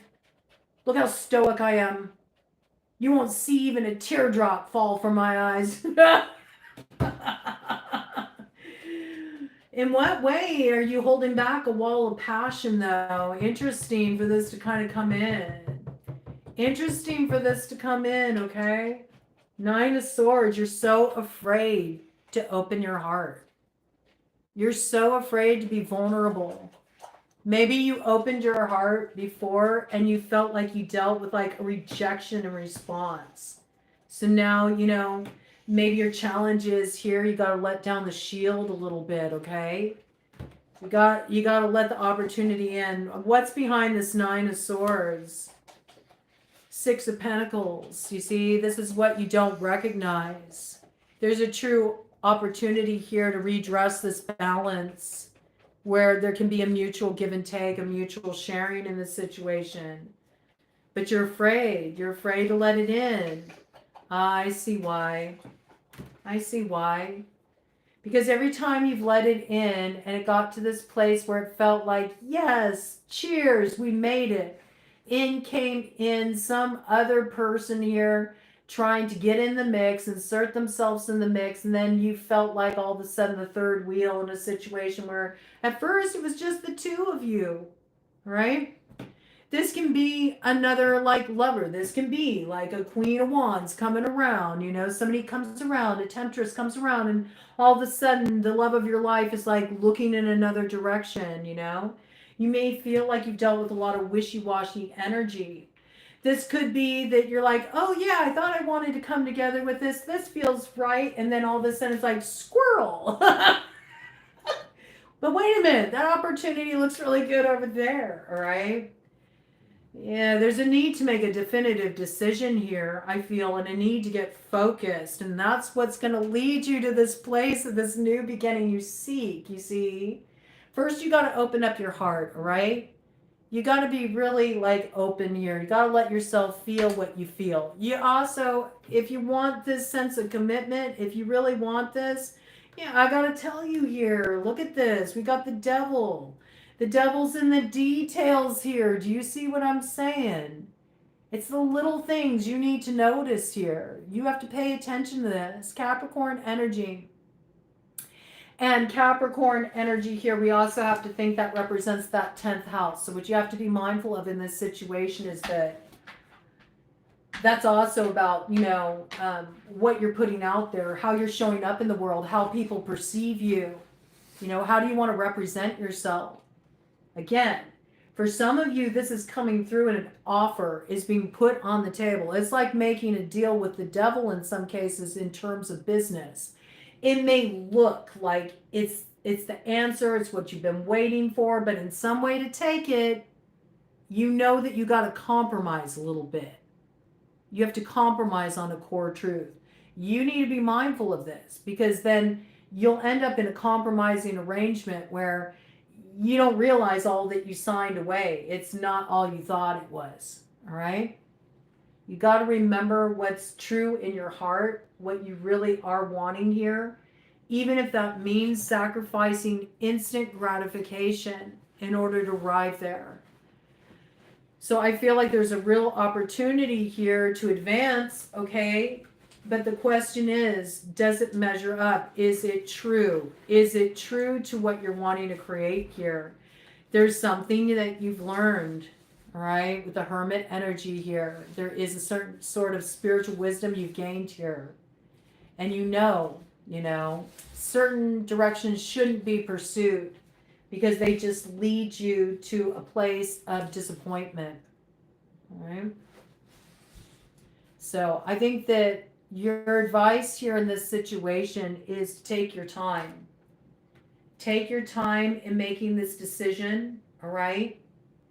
Make sure that it's in alignment with what's true for you. Pace yourself. It has to be true to you. With the Ace of Swords to the Ten of Wands here, if it's not in alignment with your truth, it's going to burden you. It will be a burden. It will be a burden. Okay? And you'll end up here, hung up at the crossroads. Right? Be mindful. But I feel like this is also about you getting an illumination about yourself, all right? And the role you play in this. There's a lot to this situation to be balanced out here. It does have positivity down the line, let me tell you. But it does really require you, Virgo, to act in alignment with your truth. And don't go for the instant gratification. You got an offer coming your way. You got some temptation coming your way. But in order for you to take advantage of it in some way, it's out of alignment with what you know is true. Temperance, okay? There's something you need to balance out. It's only once this is balanced out that the real deal comes your way, right? And a lot of it does involve you, stop just focusing on the end result, Get a little messy in the process, okay? Be a little vulnerable, be real, make your true intentions known. If something doesn't feel right to you, call it out, okay? Don't hold your tongue. I need to shift this again. The light's changing out here quite rapidly. Okay, we'll put it there for now. All right. Challenging, okay? Don't sacrifice all that you've, built up in yourself, though. I see a lot of strength in you, man. But you do need to let your heart come forward a little bit more. All right, Virgo? Let your heart come forward a little bit more. Let me go ahead and clear that out again. These are just short little views, Virgo. There will be more coming in. All right, it's Libra's turn, okay, Libra? Libra in the South Node. Oh, heavy is the head. You know about this burden, man. Really holding it down with finding that balance, Libra. It's a lot, right? You're in the spotlight here, you gotta really represent when you're holding down that balance in the South Node, because you're here to kind of highlight the way through. For Libra, this can really be for the whole collective, I have to say, because we're all moving through that Libra South Node energy right now. And Libra knows all about, having to operate from a place of truth. That's why Libra balances things out, for so long. It's because they're a little bit of a devil's advocate. They understand that they have to really be informed about the shadow in order to understand the best uses of the light. and that a balance needs to be maintained. You know, it's very important. You know, there's a way to use the shadow for empowerment. There's something you learn, you know, through the destructive cycle, that you can still hold the wisdom that you learned from your time in the dark, but it's, you know, not something that has power over you because you've made it conscious. You've made it conscious.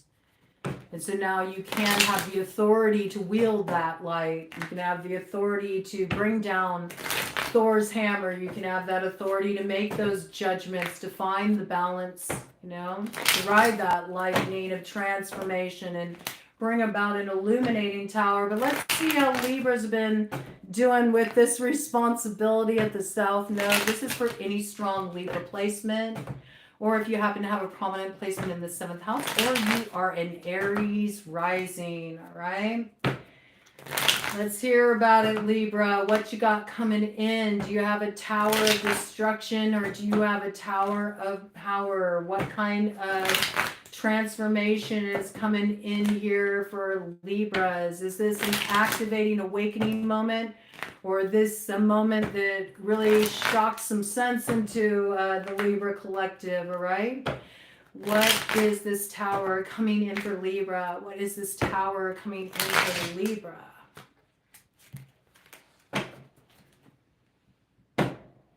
Four of Swords. I'm over here chilling, says Libra. I've already let go. I'm just here. I'm meditating. I'm staying in my center. I've recognized that I used to want all of those things. I recognize that I used to feel like there was so much I was in need of. But at the end of the day, I've come to find that all I really want is peace. All I really want is peace. I like this, Libra. All right, let's see. Let's see, Libra. Do you get to stay in that peace, or is something going to come along to try to disrupt it? Is your peace a false flag? Is it a little bit of self-delusion because you don't really want to look at what still needs to be tended to? I mean, got to play devil's advocate here, okay? Is this a tower of awakening or a destructive tower for the Libra collective? Let's see what's coming in here. Give us the lowdown, Spirit. How are these scales balancing out at that South Node? Ooh, crossing energy. Ooh, I like the way these cards are coming out. Okay, Libra. Okay, Libra. Crossing energy right here. Look at this. Libra, I'm proud of you. Oh, hello, Tila. Welcome. Queen of Pentacles. You're in pre-Empress energy. I dig it, man. I dig it. And look at this. You already are looking down at that shield, okay? You've put down your shield. You understand where you come from. You know where you've been, what you had to go through to get here. I feel like you're not willing to sacrifice everything that you worked so hard for. This is pre-Empress energy. I really like to see this, Libra, I have to tell you. Okay, this is you definitely understanding your worth, your value. You're showing up, you know, unguarded. Not too proud, right? You know where you came from. You know, no mud, no lotus. You know the times that you've been in the muck of it, all right? But you did what you needed to do to, you know, make it to where you're at right now. And I do feel like you're really just kind of holding that space. Earth sign energy in the mix too. You could have a strong earth sign placement, Taurus, Virgo, Capricorn. Strong earth sign Venus placement. Strong earth sign Jupiter placement. Strong earth sign Mars placement. What do we got here? Knight of Pentacles. Earth sign energy again. You've just been putting one foot in front of the other. You've just been staying focused on your road. You've been finding the sunshine where you can find it. You feel its warmth coming in already. It's not quite here yet, but you're okay. I just heard the weight feels fine. Weight feels fine. You're not in any rush. I feel like you've slowed your roll. There might have been one point, Libra, where you were really, trying to run to get, somewhere, and you realize, why am I doing this? I want to take in the journey. I want to slow my roll. I know where I'm going, and I have to say, I know you know where you're going, because look what we got here. We got the Hierophant. You got your keys. And you already know. You already know where you're going. You already got the memo from Spirit. So you're moving very much on purpose right now. And I just saw a dove again fly from the west to the east, okay? You've already got your marching orders. And so you're just walking the good path there. And you got your freedom, okay? You got your freedom from whatever held you back there as well at the crossroads. You see, there's something here you are leaving behind. It doesn't come forward with you. And that's very personal for you, Libra. You know what that is, right? You know where you're supposed to go, though. Your way is open here.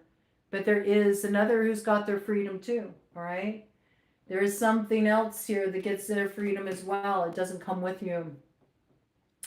Your tower may be in realizing that, you were free all along. You weren't held up at all. Maybe what isn't coming forward with you is like that old sense of identity you had, the ways you told yourself you were held back, or you were somehow, bound to something. You had some duty you needed to fulfill. You're starting to realize you only have to answer to one thing, Libra, and that's your soul's calling, all right? Now, I have to say, this Hierophant, which is always a yes when it shows up, okay? So you're not getting stuck up at the crossroads here. You're moving forward. It's not glamorous the way you're moving forward, Libra. It's not. You got like your boots on, but you're sort of like making hay while the sun shines. And I also feel like you're just in that spirit where it's kind of happy-go-lucky. It's like you don't mind. You don't mind waiting. You don't mind, just showing up and doing what needs to be done in the moment to get where you're going. Because, like I said, I feel like the initiation that's coming in for you is you already got the call, okay? And you've rose to the challenge. You're standing on it, and you're doing what you need to do to get where you need to go. And you're leaving behind the part of yourself, you're setting that part of you free that used to feel like they had to be bound to some kind of duty, even though their soul was calling them in another direction, all right? I want to find out what this yes is about, because it landed on the top card of the Arcane BS deck. So a wild card moment here. I'm going to pull this out, Libra. Oh, yes, the feral nerd. And look, the feral nerd is holding this rabbit here. And rabbit medicine is that trickster medicine. But it's the tricks that we play on ourselves when we sort of expect we're going to have like a certain outcome, we anticipate how the story's going to end before we even like let ourselves immerse in it. And because we anticipate it ahead of time, and we already have the ending in mind and what it looks like, and we don't give ourselves over to the soul's directive and go on that hero's journey of transformation, we end up calling our fear to us, and we're more subject to just like the whims of the moment, that kind of like instant gratification. And you could be dealing with a feral nerd that you feel is sort of like trailing behind you, okay? And you're not sure how this is going to go. I feel like it's kind of a dualistic message. There's sort of like something you're leaving behind. It could be connected to a person, but I feel like this is more deeply personal. It feels like an old identity, like a part of yourself that maybe would have been apt to just kind of go for instant gratification, throw caution to the wind, and sort of ignore your cautions about a situation. Sort of, thumb fear in the face and just go through it anyway. And there's times when that really serves. And there's also times when fear is a very instinctual response that's coming forward to alert you of a danger. You may have had a little devil may care attitude in the past in certain regards. You may also have just like, let's just face it, maybe there were times you just wanted to get down. This is kind of moving into the realm of love here. You know, you're like, hey, I'm just in it for the moment, you know? Yeah, maybe I have to do my walk of shame in the morning, you know? Oh, I forgot my shoe back there. Yeah, I abandoned it. I stepped in some ish back there, you know?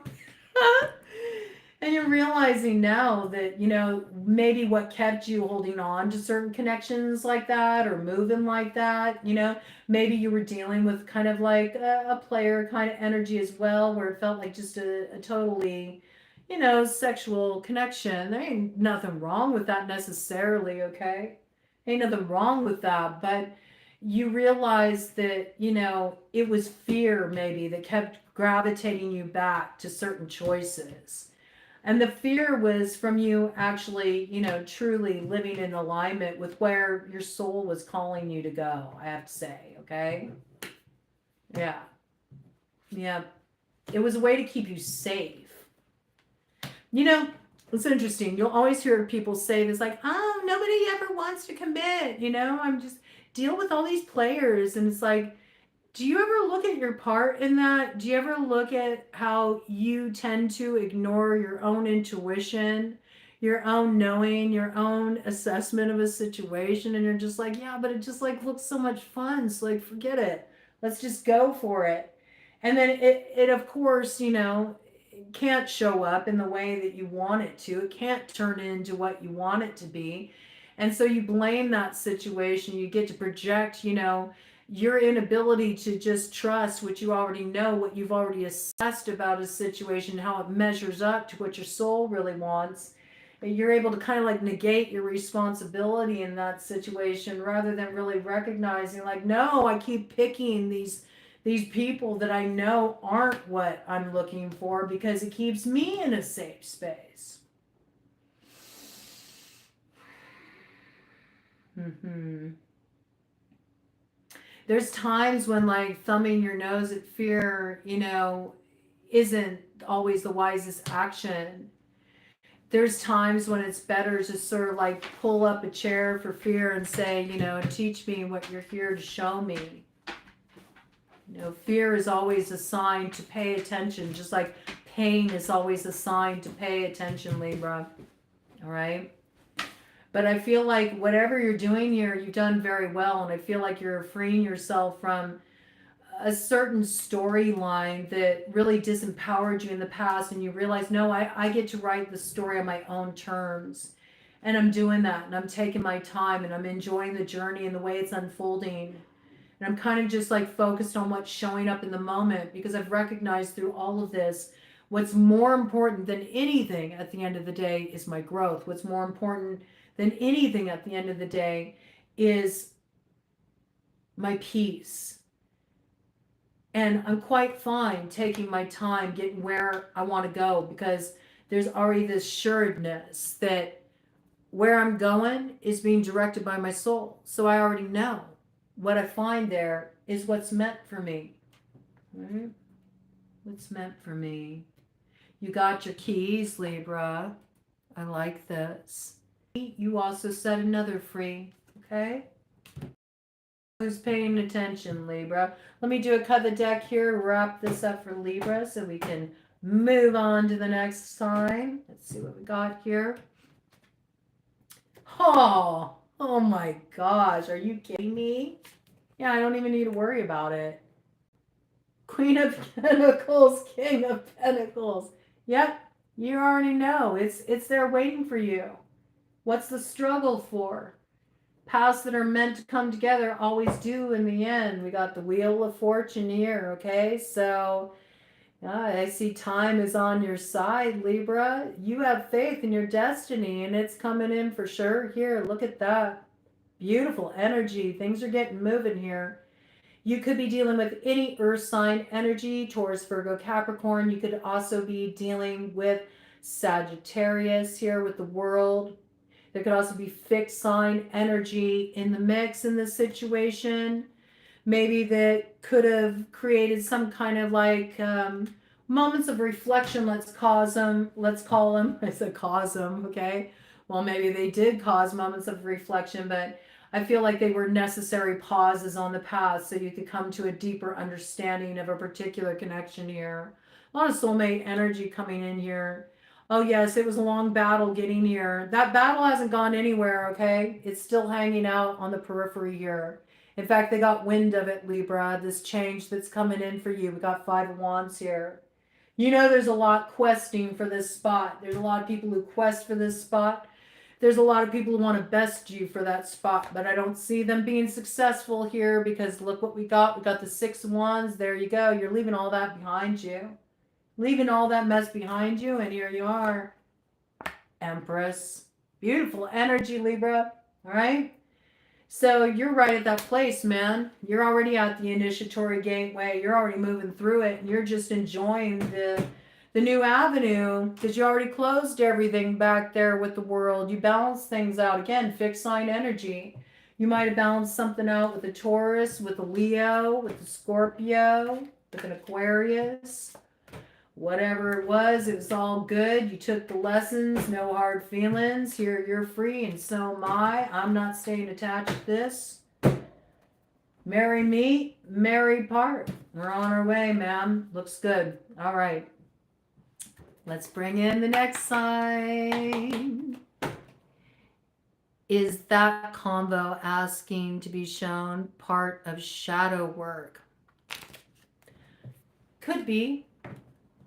Could be, absolutely. Absolutely. You know?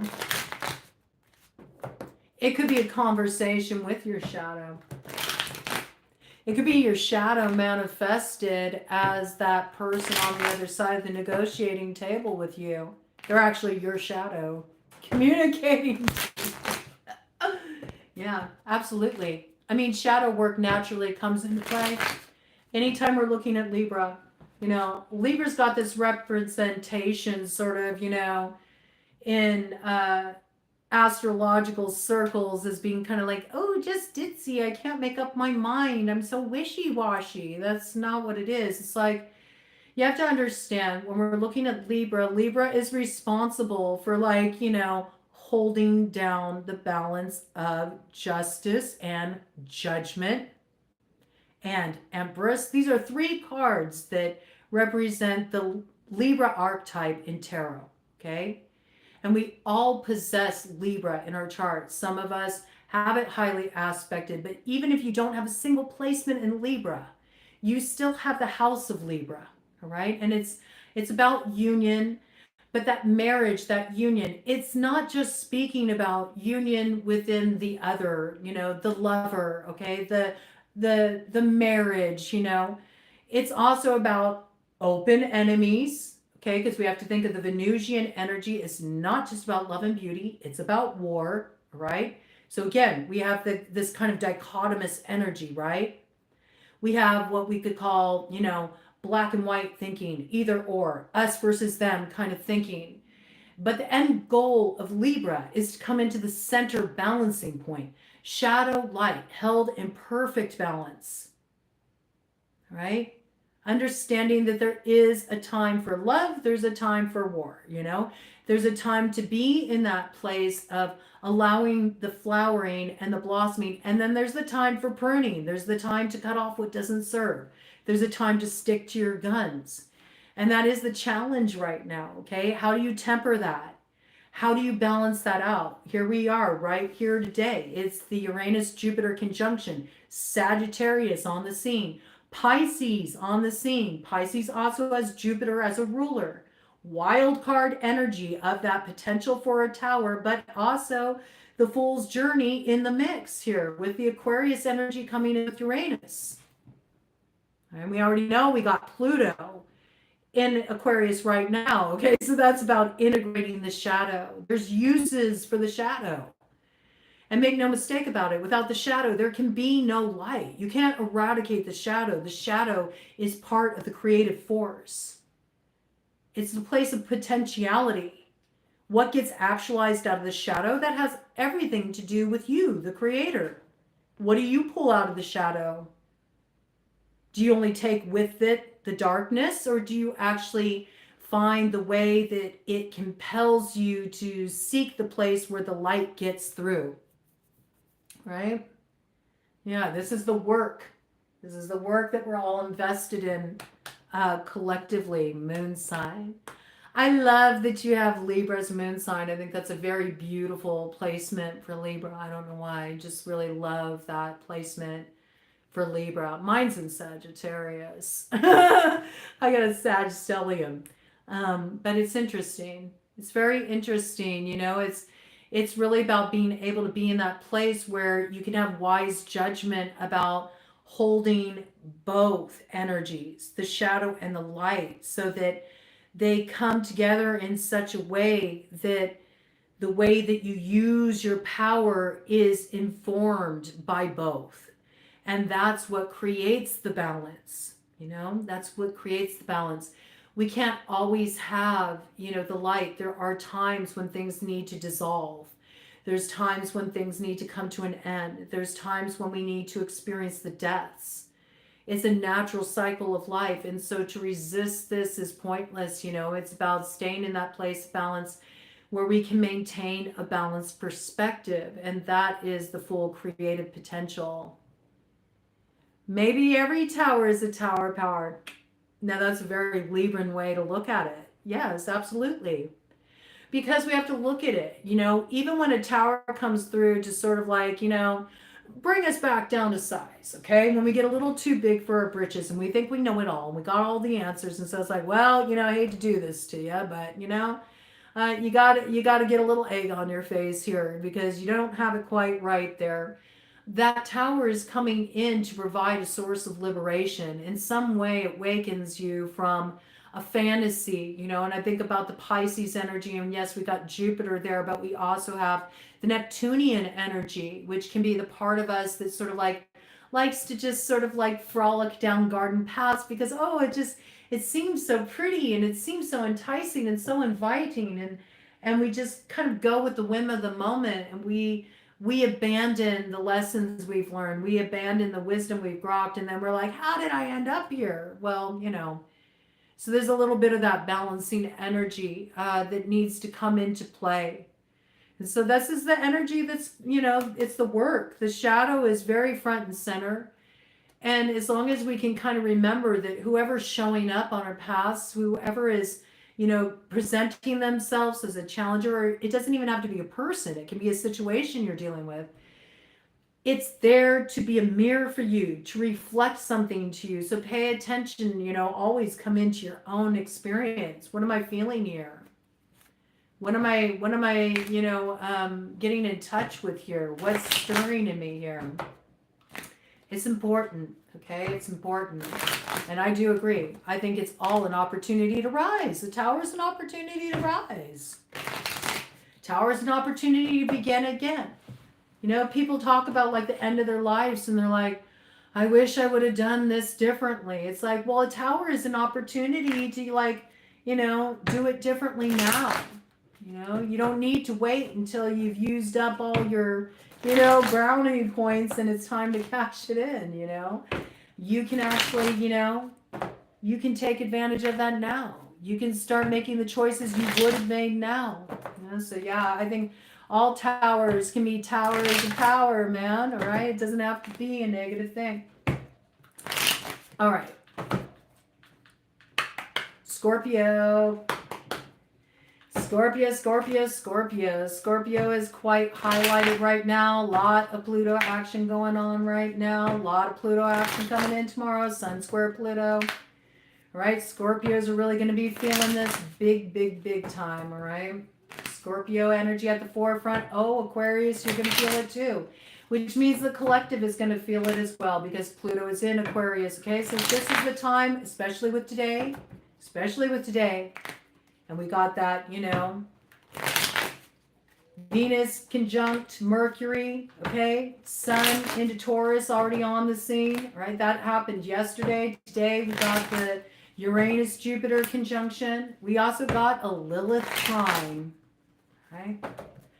Rebellion is nigh, let me tell you, all right? This is a time when we can really think about, you know, moving forward in a way that only considers sort of like our empowerment in a situation. Now, in some cases, you got to use a little too much force if you've really been in a disempowered position. This is what happens when we free ourselves of oppression, right? You know, we kind of use a little too much force first. We have to get the momentum going, right? But do look for this energy to be cropping up, because on the 23rd, Scorpio, we got your full moon and primal forces. Right? So for some reason, I keep getting this imagery with that full moon and primal forces of like a wolf, you know, baying at the moon. It makes me think of those wild, instinctual parts that awaken in us. And it makes me think of the rumbling beneath the earth, like something is rising up from, you know, the subterranean into awareness. So I feel like that moon is really going to bring forward our instincts. It's also going to bring forward more of our like sort of impulses. And it can make us a little jumpy too, because the sensitivities will be really high, because we'll be more tapped in to the reverberations of change. All right. I also feel like what is subconscious, what's been buried, what's been concealed is rising back up. Okay. It's rising back up. It brings a raw sort of potency with it and a great opportunity for transformation, especially with Venus conjunct Chiron today, all right? So this energy is already introducing itself. It's building. We're closing up cycles here, karmic cycles here that first got kicked off when we had Pluto in the South Node in Scorpio with that Mars energy, you know, back in the summer of 2021. Even beyond that, I have to be honest with you when we're looking at Libra, because Libra had that action really introduced itself powerfully years before that, right? Years before that. There's a reason why you're hearing like a lot of readers talking about the Libra energy sort of leading the charge, air leading the charge. It's not that, you know, certain signs are better than any others. It's that Libra energy, air sign energy, you know, predominantly Libra, and Libra is in the South Node right now, but also Aquarius, because I'm hosting that Pluto right now, really already had to kind of like work through this process. Already dealt with so many towers. You see, it's like now they're slap happy, okay? They're like, it's okay, I'll enjoy the journey. The journey's great. I'll get there when I get there. You know, people think it's like complacency. It's not, you know. People think it's, you know, being closed off. It's not. It's just after you get drug a hard mile, you become very aware of what will sabotage you. And you're like, I've already seen the way that this can throw me off my route. I'm just going to stick on the road I'm on. I'm going to keep myself focused, one foot in front of the time, and it's all good. It's all gravy, baby, okay? But this is when we're going to get tempted, okay? The trickster shows up on the path, and we're going to have a response to it. What comes through can be super activating, all right? Can make you a bit of a hair trigger, and that's what you want to be careful for, all right? Where is that response coming from? Is it coming from the evolved place in you, or is it coming from the fearful side of you? It's an opportunity to sort of like shift how you move on the path. And it's that shift that makes all the difference. It's that shift that maybe even aligns you with the correct path, makes you realize, oh, I shouldn't be heading this way. I should be aligning myself over here, right? Important moon. Pathfinder medicine coming in very strongly. Wolf medicine, trust your instincts, read the room, go by what you're feeling. You know, a little bit of getting into the animal body, not, you know, having things so planned out, not having things so measured, but just trusting where you're being led. There is a road forward here. It's opening up with this moon. Okay, Scorpio. What is Scorpio's tower that's coming in? Let's just call it the tower. Let's just call it the Tower of Power. I like that. Let's just stick with that. You know, how it presents itself is how it presents itself. Maybe through a come up, maybe through reversal. It might show up in such a way that requires you to have the confidence to rise up into it, which means you have to shed a layer of yourself behind you that, you know, is only holding you back. It could come through something that seems really destructive. It could be through something that's like the opportunity of a lifetime. You said you wanted it. Do you have the courage to take it? All right. Do you have the courage to rise up into it? What is this tower that comes in for Scorpio's spirit? What is this Tower that comes in for Scorpio? Oh, I love this. You're not a sucker for fool's gold here because you've been doing the alchemy work. You know you only want the real thing. You're not falling for the glamour.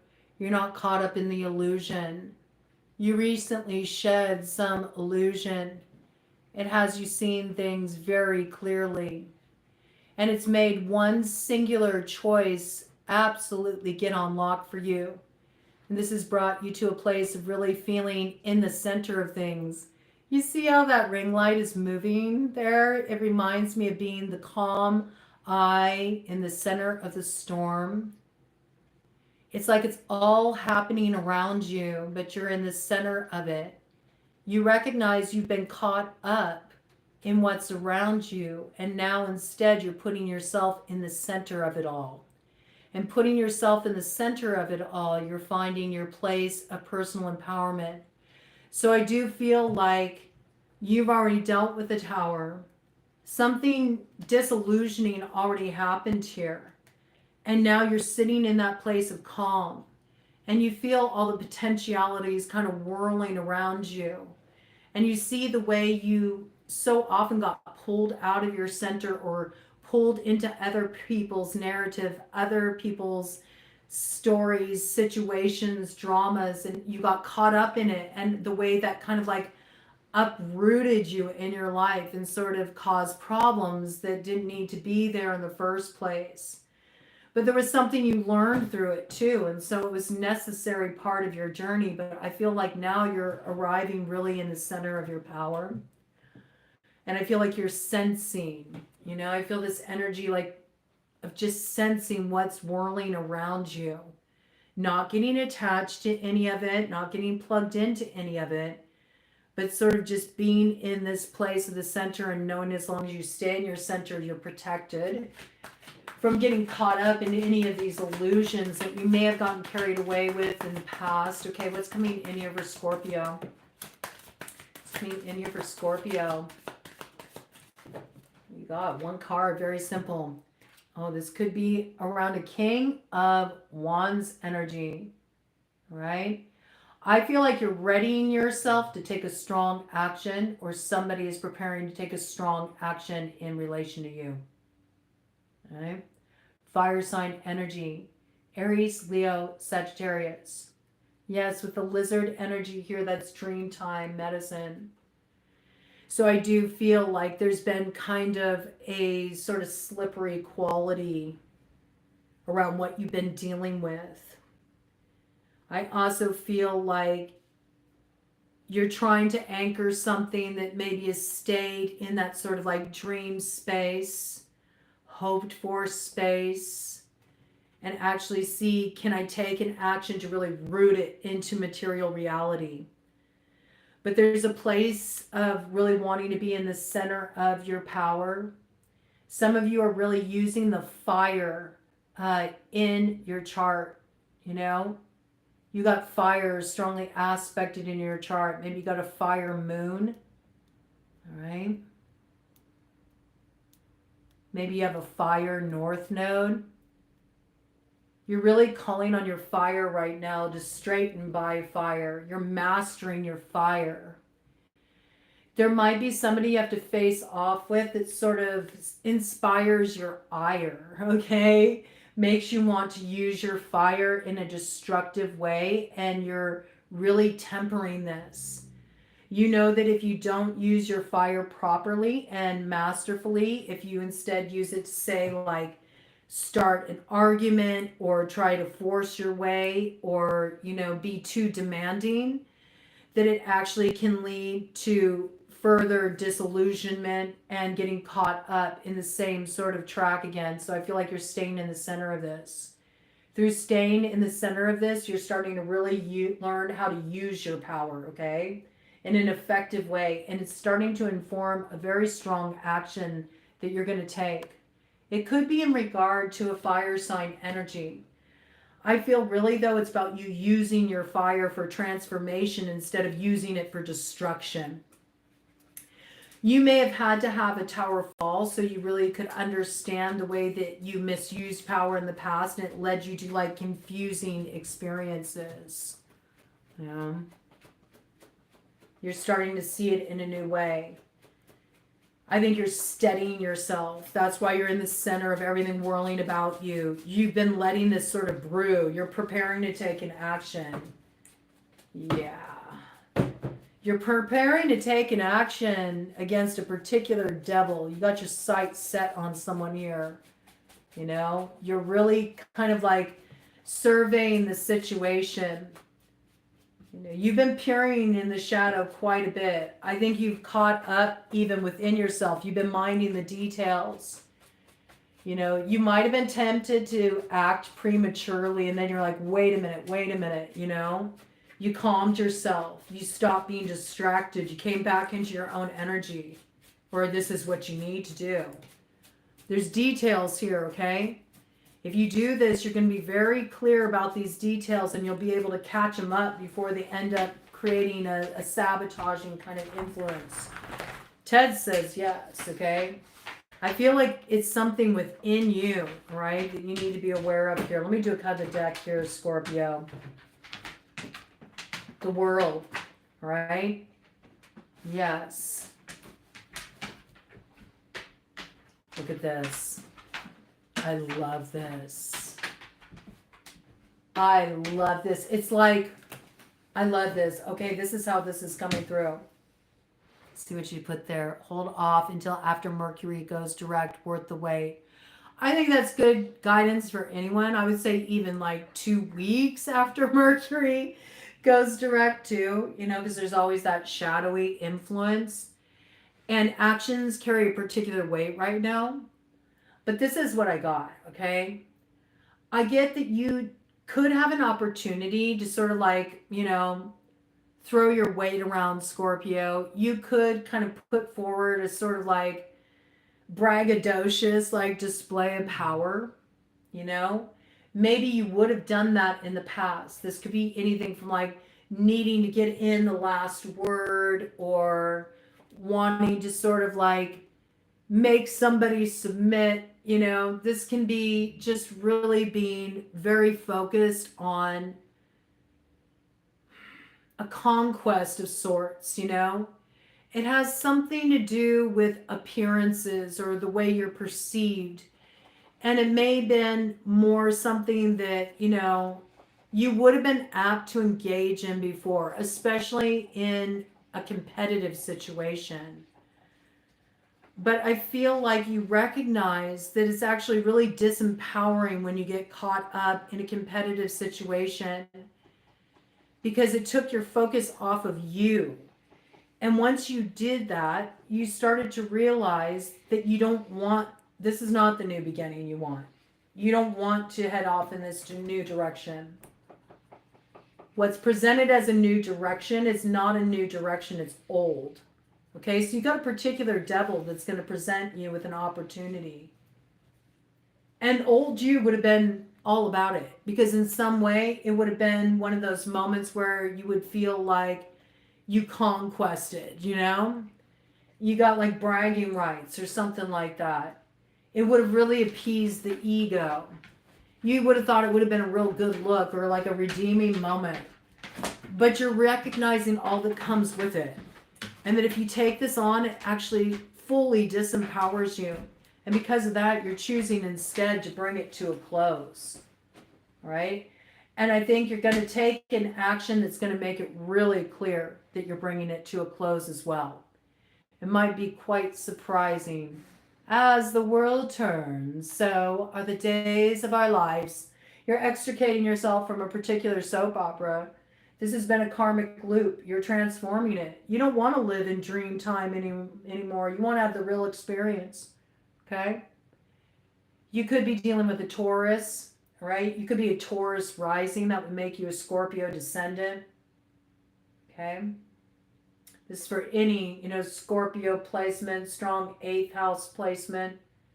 Of course, that Taurus rising, right? This could have something to do with an Aquarius. It could have something to do with a Leo.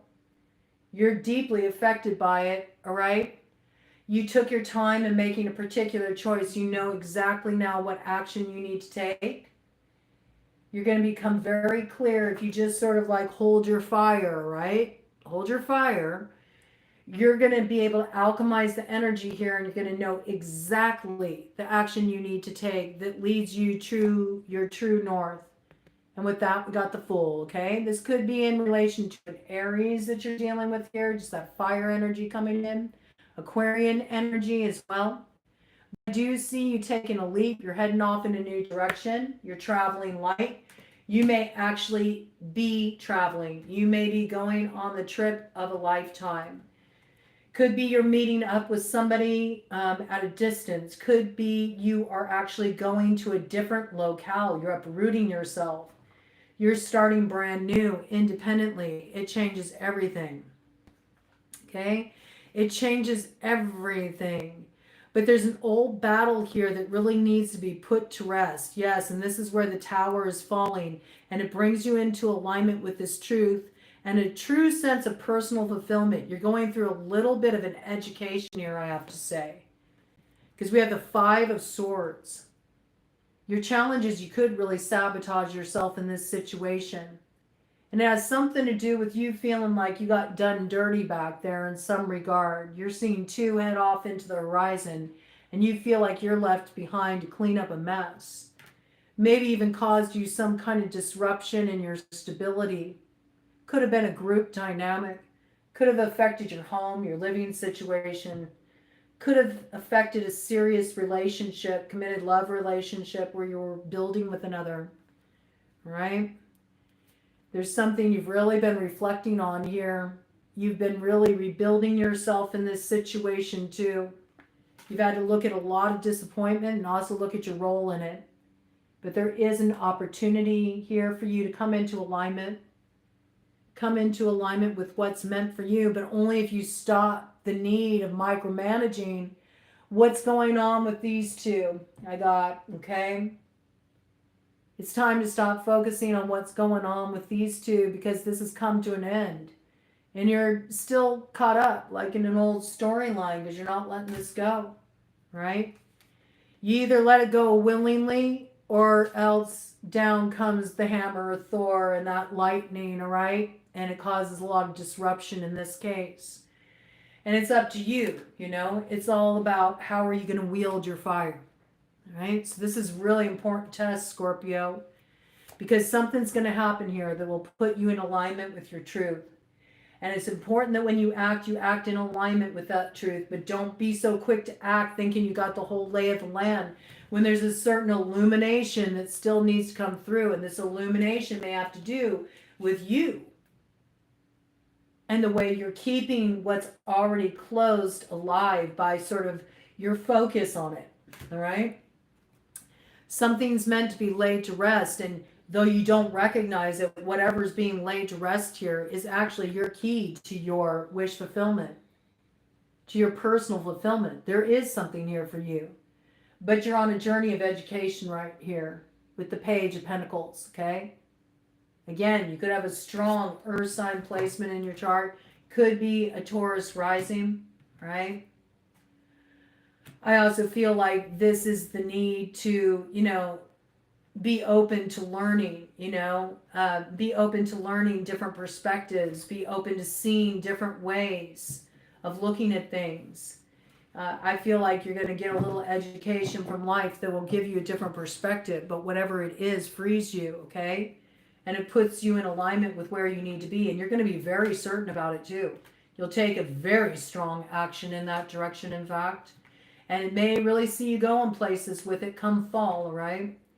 Ace of Wands, fall timing card, all right? That's what I got for you, Scorpio. Okay, let me get another little sip here. Speaking of towers, it looks like we got a thunder lightning storm that's going to be rolling in here a little bit later. I love it. I love a good storm. I'm a rider on this storm, man. Okay. What's up, Ted? What do you need? Do you need to go potty? You do. Hold on a minute here. Let me let Ted out. There you go, baby. All right. Okay, let's see here. Let's clear it out for Sagittarius. All right. Yeah, and you know what? The thing is that's really interesting, Tila, you brought in about that wait until Mercury's direct. You know, we have to remember that, you know, Mercury was conjunct Venus yesterday as the sun moved into Taurus. And we got Venus conjunct Chiron that's coming in on the 21st, tomorrow. Okay, so this is when, you know, you can't rush healing. You know what I'm saying? It does take time to integrate certain lessons. It's super important. So I think that that's what people also need to understand too. What you're going to want to communicate is going to go through revision. What you're going to want to say is going to change, okay? As new information comes to light, as you gain certain awarenesses, it's going to shift the trajectory of how you're going to move forward. And so there is something about, yes, move forward, okay? But move forward in a new way and flow, don't force, you know? I think that's what the collective as a whole really needs to learn at this time. Flow, don't force. When you encounter an obstacle, it's not about using a battery ram at this time. That's not going to help. That's going to get you stuck, man. That's going to get you stuck at the crossroads. You got to be like water, like Bruce Lee would say. You got to learn how to flow around the obstacles. Water will find a way through. Water element. Let's look at water element.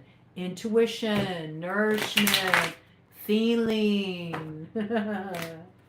Creativity, okay? These are your keys to how to find a way through when things seem intractable.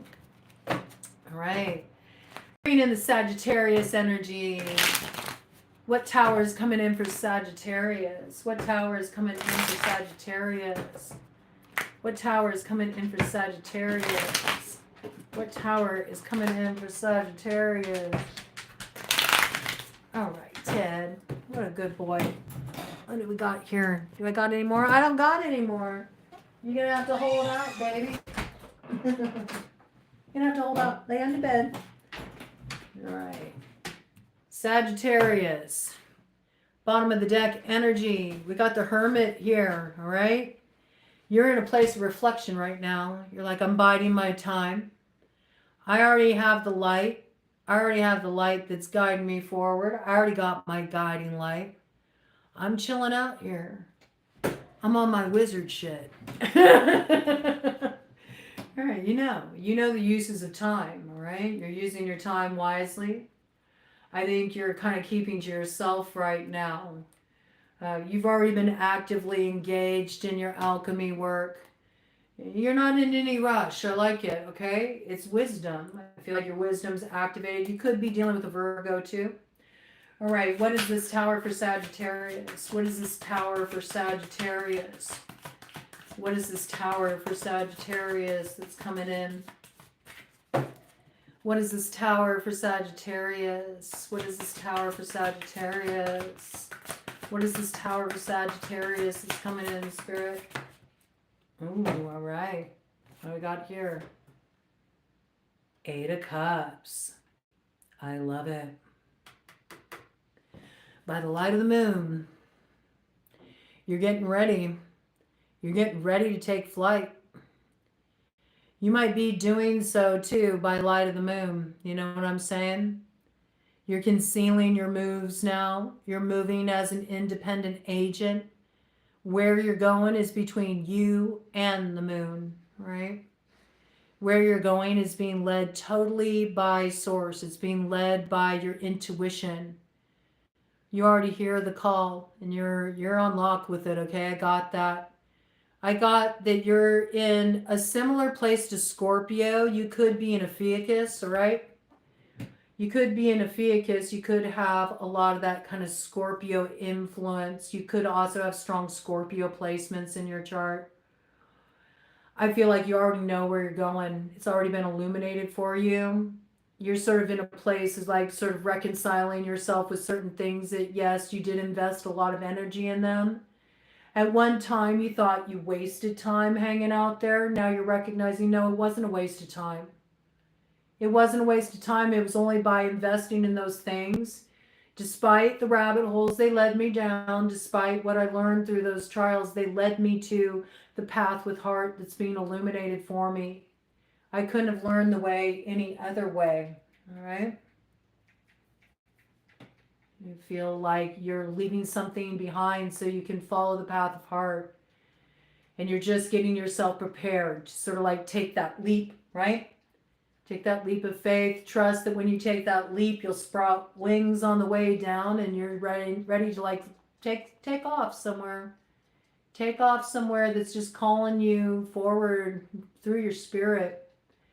There might even be something about got like a vision of somebody like sitting on the shore, you know, staring off into the horizon, maybe at night, maybe doing a little moon bathing, doing a little stargazing, maybe during the asteroid shower that came in last summer.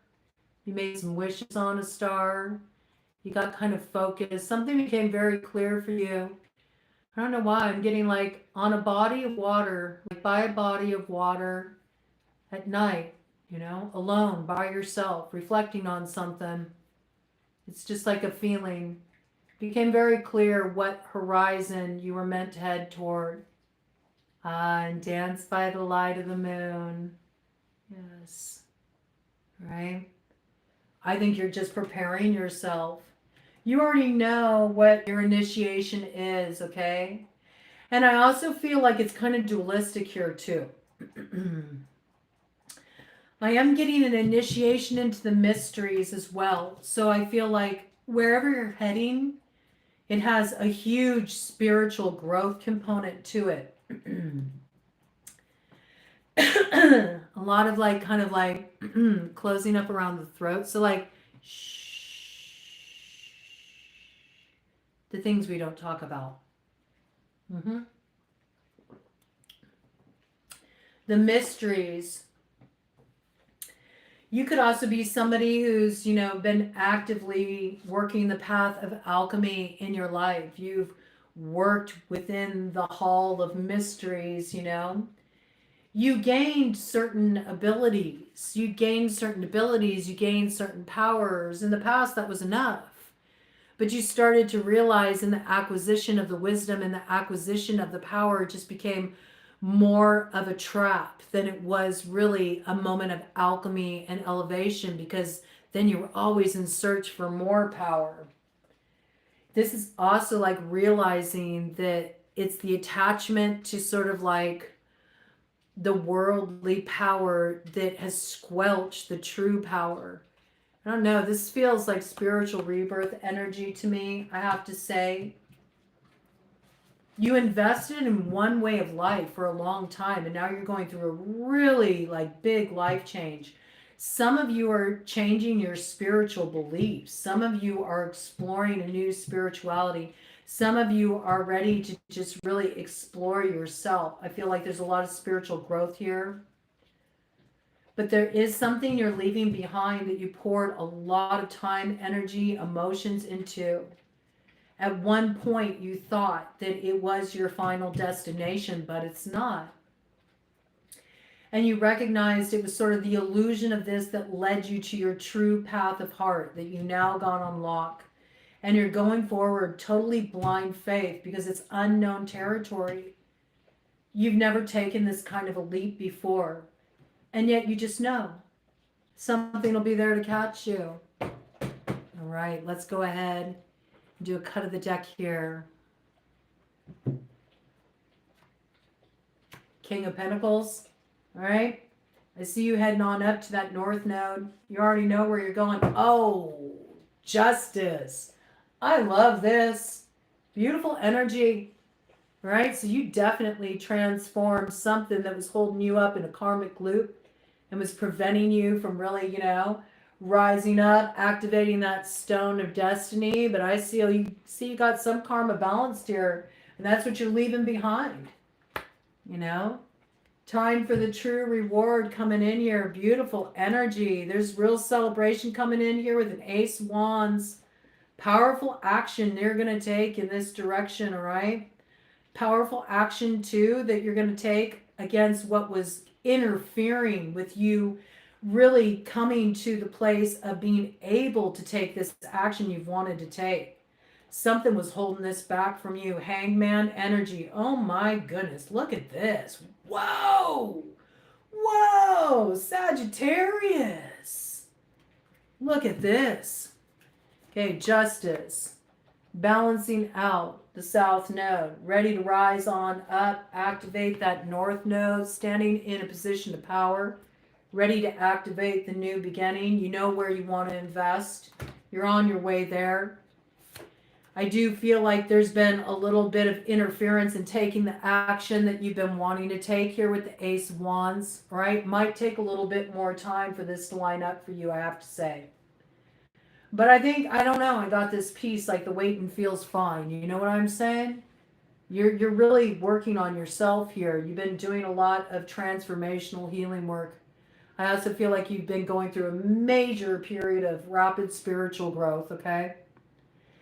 There was something here that kind of like was trying to intercede this point of celebration where you had your sights set, and it also interfered with you taking a particular action in a direction. It caught you up at the crossroads for a while. Could have been dealing with a Pisces, all right? But it's okay. That worked to your advantage, because had you moved forward, this person actually helped you, or this situation that caught you up at the crossroads, it actually helped you. Because had you moved forward at that time, you wouldn't be able to achieve this result. But because you got stuck there, you suddenly saw a new view of the situation. You also got a new view of yourself. And you started recognizing the ways that you sort of like would get yourself hung up. And you would hold yourself back from achieving what you really wanted to achieve, all right? It serves you well, though, because look at this. This is total activation of your North Node with the Ten of Pentacles here. And I also feel like there's something balancing out. Could be balancing out in a family dynamic, okay? Could be balancing out in some kind of group dynamic. It could be balancing out in a social circle, all right? In a certain group of people, a work situation, okay? Could even be, for those of you who live a polyamorous lifestyle, it could be working things out on that level in a way that kind of roots everything, brings it together. It's going to look a little different for each of you, okay? But what we got here is judgment coming down. Okay, really strong Libra energy coming through here, right? And where you thought something was down for the count, here comes the montage song. You're still in the fight, all right? Rising to the challenge. There's a resurgence here. And you know it. You know it. You already know it with the Hermit. You already know it. You already know it. And that's why you're just cool, kind of like being in your place of calm, your place of reflection. You know it's coming. This celebration, this moment of alignment, it's on its way. And what we got on the other side, there's the Queen of Pentacles, okay? So you're finding your match. You're coming together with something you were supposed to come together with quite a while ago, I have to say. It got caught up for a while there, but it was necessary. If it wouldn't have gotten caught up, all right, and if you would have forced it, it couldn't come into alignment like this, all right? So we got Earth sign energy on the board, Taurus, Virgo, Capricorn, strong Virgo indications. Virgo came through a few times. Pisces on the board, all right? Big Libra energy on the board, all right? Looks like a wonderful opportunity. The only thing you have left to do here is just really like, woo. Oh, I didn't intend for that to happen. That was unexpected. Oh, you got a particular sword to settle, I almost said. You have a particular score to settle here. You got a bit of strategy in place here, Sagittarius, I have to say, with the Page of Swords. It's about a high priestess, okay? Piscean energy again, Cancerian energy as well. It's coming through crossing like this. You're like, I got to take certain measures to make sure this doesn't crop up again. Ten of Swords, okay? Not so fast. Maybe that's why you're okay with it taking time. Yes. King of Cups. There is some score you need to settle here with a water sign. Not so fast. Yes, Ten of Swords. What's behind this Ten of Swords here? Knight of Pentacles, Six of Swords. Yeah, this is an energy that was slowing stuff down in some respect, okay? Knight of Pentacles, again, Earth sign energy coming through there, right? To the Six of Swords. So you know that you got to send something on its way, but you're employing a little strategy here. Look at this. There we go. We got the Hierophant. Like, one of these things comes forward and one doesn't. You're free, but you're free to go your own way. You're not coming this way with me. Okay, there's something you got to close out here, but for some reason you feel like you got to deal out a little street justice here, you know? You're like, I got this one, spirit, okay? That's how it's coming through. I mean, you can't hold a Sagittarius back. Oh, I'm a Pisces. All right, Thomas. Well, be on the lookout, man, for that Sagittarius. Be careful about any agreements you make, okay? I can't promise what they got in store there for you, Thomas. All right, let's dive into Capricorn. All right, Capricorn. What is the tower coming in for Capricorn? What is this tower of power coming in for Capricorn? What is the tower of power that's coming in for Capricorn? What is the tower of power that's coming in for Capricorn?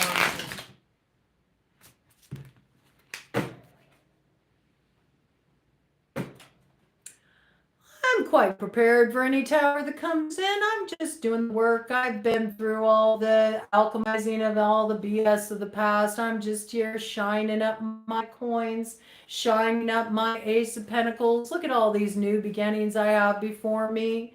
I know exactly where I want to invest my energy. I'm owning my part. I'm taking accountability. I've been doing my work. I've been sweeping my side of the street. Nope. Aries actually will be coming up at the end because we started with Taurus since it's their solar return. So you haven't missed Aries yet. All right. So good job, Capricorn. All right. Good job. I just really see you doing the work and it shows. All right. People see it. You're in a really solid place. This looks excellent. I think, you already dealt with the tower. I feel that. I feel like you handled it masterfully, all right? And you've been doing the work. I feel like you've been building your tower, right? You've been building your tower. You got a new vantage point now. You're laying the foundation based on what you learned before. You're taking your time with it, all right? Looks good. Let's hear about this tower of power because we still know, an unexpected environment, best laid plans and all that jazz.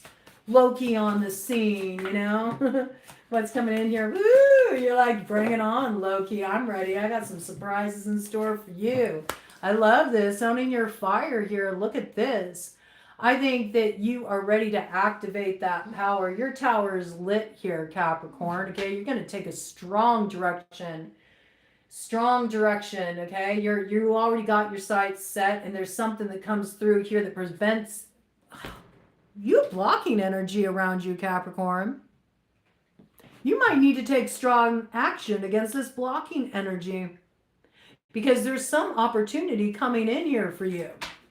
You notice that? You see the way it sneaks in? You see the way it sneaks in? You have an opportunity here. You're already in your power.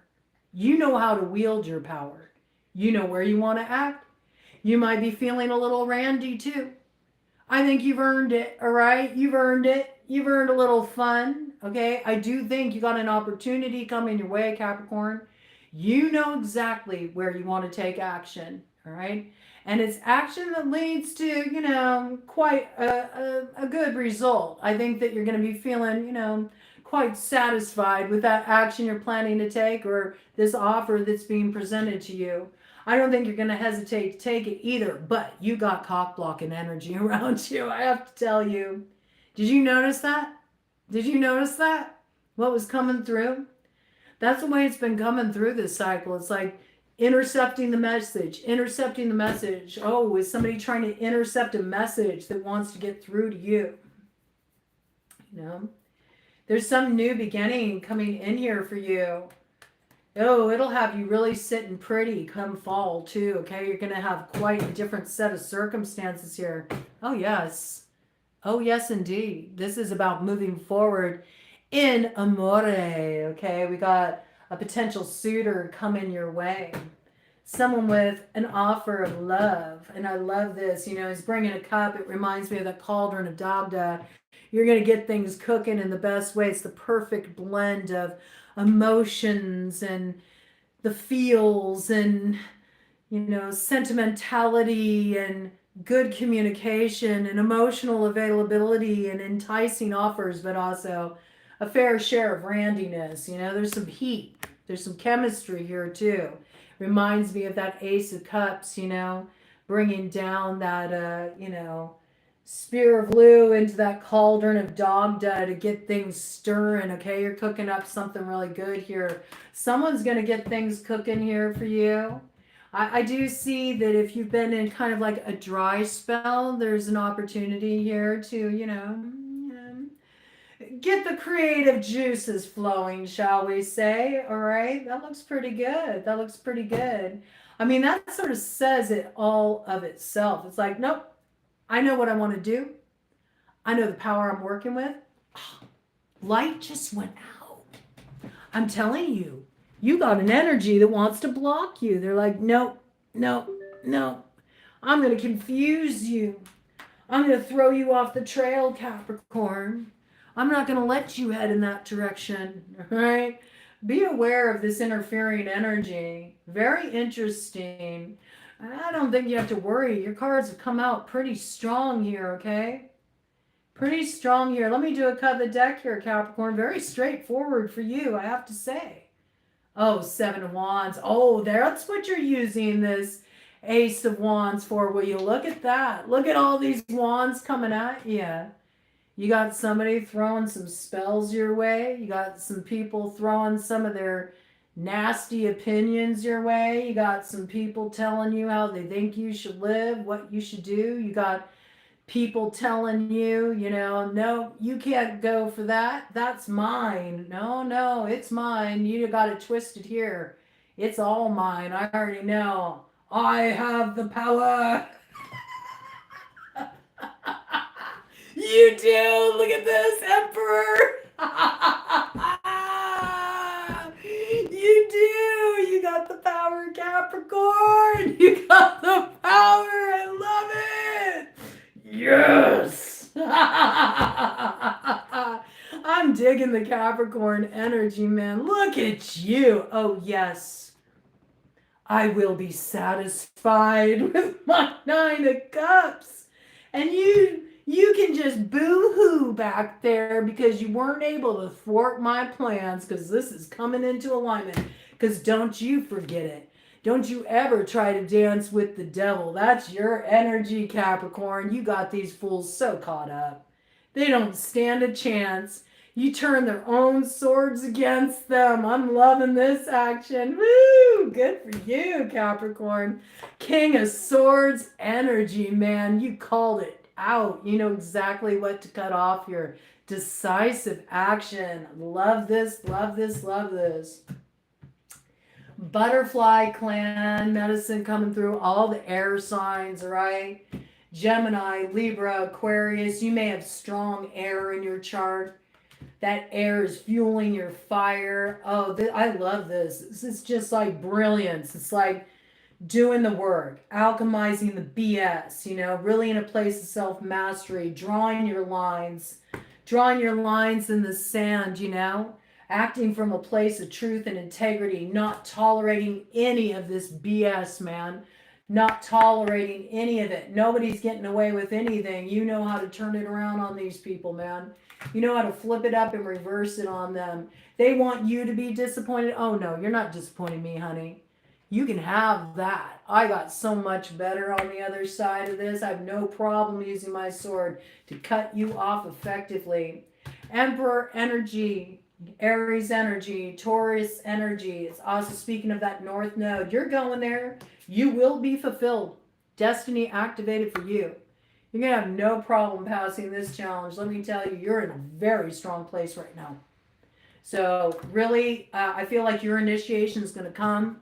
The tower is going to be more of the tower you deliver, because these people are going to try to challenge you. You're going to have opposition to this, all right?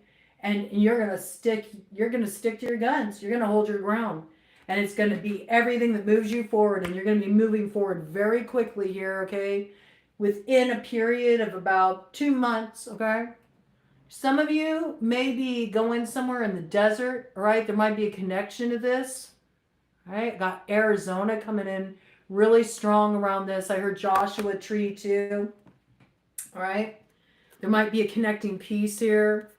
All right, you got a Page of Wands coming in here too. Sagittarian energy, fire sign energy.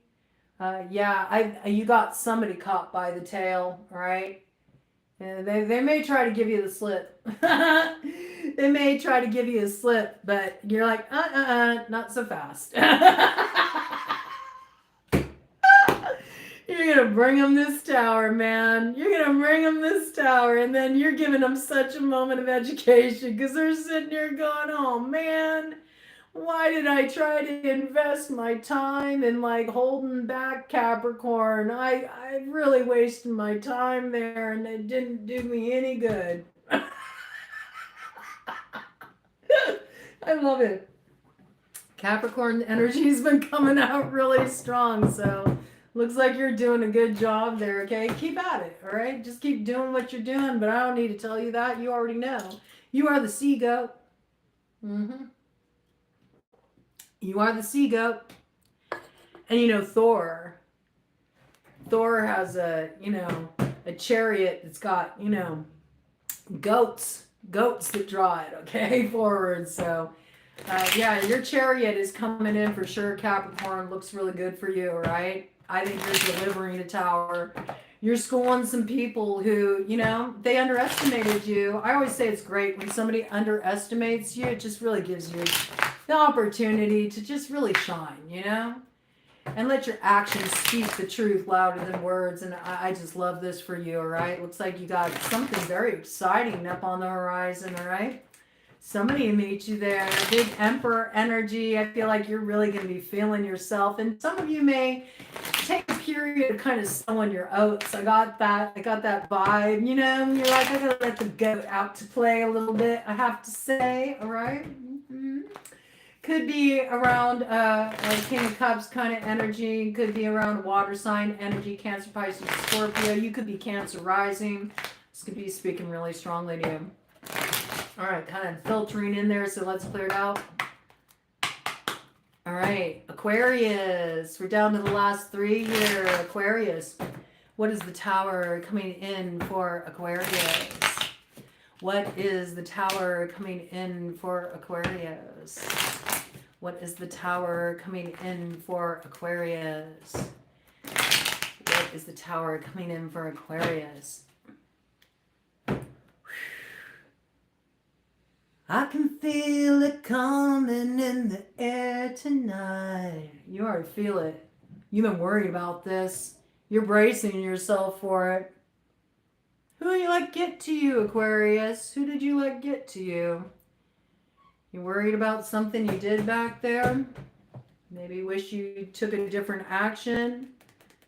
Something's got your hackles up, all right? I think you already feel this. You might be anticipating this. Let's see what's going on here. What is this tower coming in for Aquarius? What is this tower coming in for Aquarius? You feel it at night. It's like your spidey senses get tingling at night. You're like, I don't know, something don't feel quite right. Something don't feel quite right. Try to reframe it, okay? You got a little rough right now, I have to say, especially with tomorrow with Venus conjunct Chiron and the Sun square Pluto, right? You got Pluto in your sign. So for you, that's going to be really testy, all right? There can be a tendency for you to go really into the dark, all right?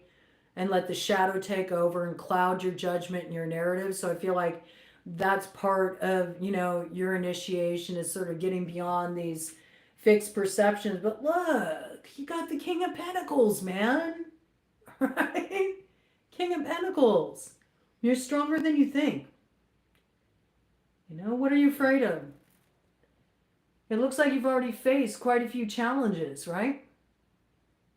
Yeah, I'm not saying it wasn't hard, but I think you know who you are. I think you know your worth.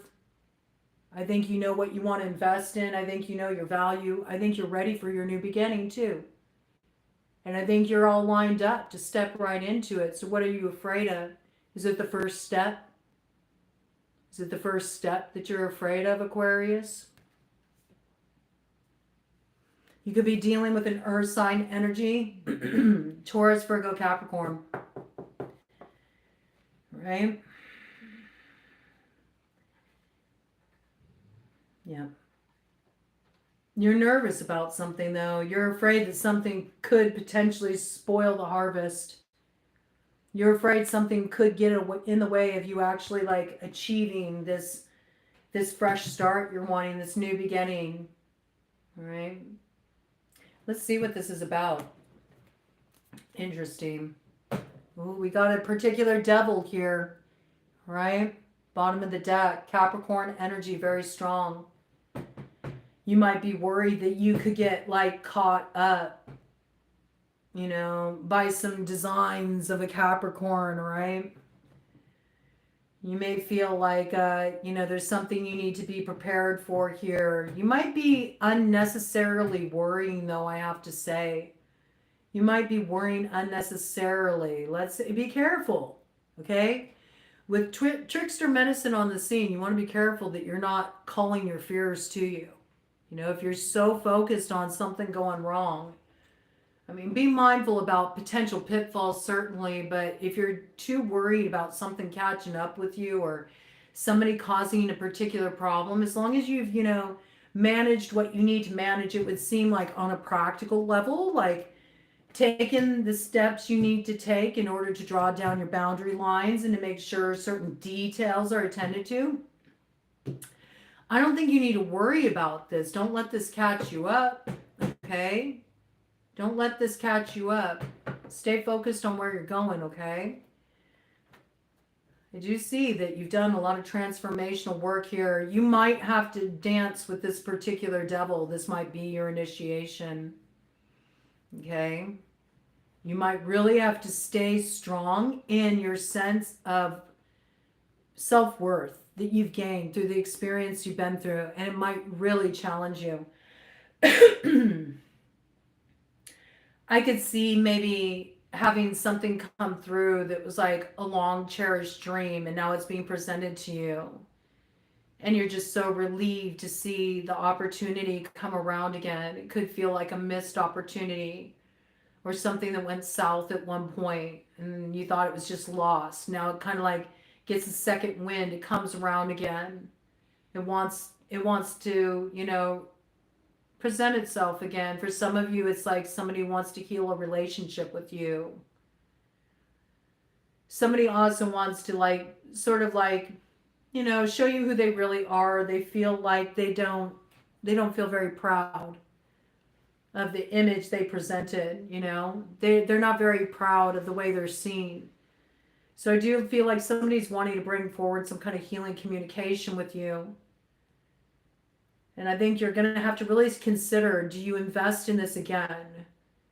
This is your tower, you know?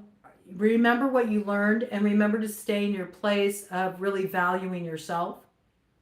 Being mindful of what you're truly wanting to grow in your life, right? Don't just sort of like take those red flags or those areas of concern and like sweep them under the rug because you're just so happy to have the opportunity come back around again as well. I feel like whoever you're communicating with here, they're telling you things that you always wanted to hear. So there is something that could be very seductive about it, but I do feel there's also the need to be practical here as well, right? You really want to have your checks and balances in this situation and remember what caught you up in the past. Don't ignore those little details. Don't turn a blind eye to them. Don't deceive yourself. It's very important, all right? Let's see what's on the other side of this. Let me do a cut of the deck. King of Cups comes on the scene. We know, you know, the heart's on the line here, okay? This is love, and this is love with a soulmate, right? So this runs deep. This runs really deep. Let's see what it looks like. You're coming into contact with somebody who's a soulmate. I feel like there was some destructive element in play in this connection. You know, and I think this person is taking accountability. I just heard amends. Okay. So some people that have been through like a rehabilitation process, you know, part of that process does involve them making amends where they wronged somebody. So this could be somebody coming around to make amends. You also may be like kind of a little bit reserved, you know, whereas before you had your heart really open with this person. I could see you kind of being in a place where you're like, let me just sort of reserve judgment for a moment, because I did a lot of work to get to the place I'm at now where I can feel stabilized. And yet you can't help but to look back, because you do feel heart connection here. Okay. Water sign energy here too. Cancer, Pisces, Scorpio. Big soulmate energy. There's an opportunity here, I have to say, to balance things out with the Two of Pentacles. I do feel this was a situation where it was really imbalanced in the past. And it was hard because you felt a deep affinity for this person. You felt soul connection with this person. You still feel connected to them, even though everything kind of went south. I got that. Like everything went south. So I feel like this is a real like karmic situation. Feel like you've been caught up in this loop for a while. I think you've been reflecting on it for a while. I think ultimately you really want to balance out this connection. You know, you want to make it right. And it is part of your work. And I see you doing it. And I see it actually working out, you know, quite well for you with the Emperor here. This is you activating your North Node. There is some kind of promise that comes on the other side of that storm, all right? And it does create the happy, like, ending to this saga that you're looking for. But I got this piece here for you. It's very interesting. Your happy ending, it looks a little different than you thought it would. It plays out a little different than you thought it would. There might have been something you needed to turn away because you recognize, like, if I accept this new beginning in love before the healing has taken root, before people are truly ready to come into that place, then I'm going to sabotage this. And so there's almost this piece of like, you had to take the risk to like let go of your dream and trust that if it was meant to be, it was going to come on through. This is like, you know, if you love someone, set them free. And if they return, it's meant to be. You know, I think it was meant to be. Look at this. We got the Empress, okay? Empress to Emperor. Beautiful energy. Beautiful energy. And there's only one way that you can really sabotage this and shoot yourself in the foot with the Seven of Swords here, okay? Is if you stay here pondering your navel too long, looking back on what was lost, right? You have to be willing to look at the situation as it is now. You got to pull your vision out of the past and root it in the present, because you got this person coming forward here. And they're opening up a line of communication. Could be an earth sign energy coming in pretty strongly here, okay? And they want to balance things out with you. And they're willing to learn. They're willing to teach you about, you know, what they're feeling. And they're also willing to learn, you know, about what you're feeling and how things can be balanced out. And can it be balanced out? It absolutely can be. There's a way through here with Temperance, Sagittarian energy. This can be healed. But, you know, for you, it's the risk of, you know, letting the pain that went down in the past hold you back instead of looking at what the opportunity really is now. You know, you took the risk to let it go so it could heal. Right? Are you going to give it the opportunity to show you what it's been transformed into? I think you will. Look at that. We got the Chariot here, moving forward, okay? Fortune favors the bold. All right, you got your energy. I think you're going to make the right judgment call here. Okay, I do feel like maybe there's something you need to leave behind in order to move forward into this. For some of you, it may be needing to transform, you know, a relationship, leaving behind an old relationship. For some of you, it's leaving behind the past. It's leaving behind the old story. But I see you moving forward, okay? And you're going to take that risk. We got the Knight of Cups to the Queen of Pentacles. All right. So it's a match. All right. After a long drawn out tale. And you're not there yet. All right. Page of Pentacles. This is just the beginning. It's going to take time. So that's going to show you a lot too, because in order to get to that King of Pentacles, Queen of Pentacles, you know, have that Empress to Emperor energy, you do have to be willing to grow together. You do have to be willing to learn. And so that's going to be kind of like your fire test of truth, because only if you're truly invested will you be able to stick this out and overcome the devil that held you back in the past. All right. So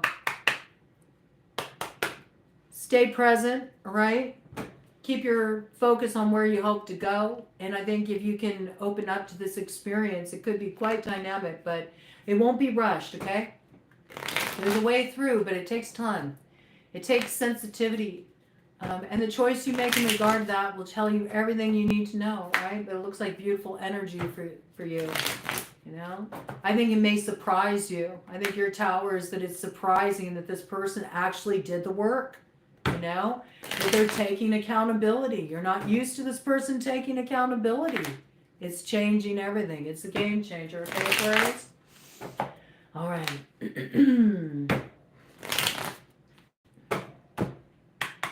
Pisces. When is this tower coming in for Pisces? When is this tower coming in for Pisces? There you go, Thomas. What is this tower coming in for Pisces? What is this tower coming in for Pisces? This tower of power that's coming in for Pisces that aligns them with their true purpose, their north node, heads them on up to that activation of the stone of destiny through coming into that place of sovereignty. All right, let's check it out, Pisces.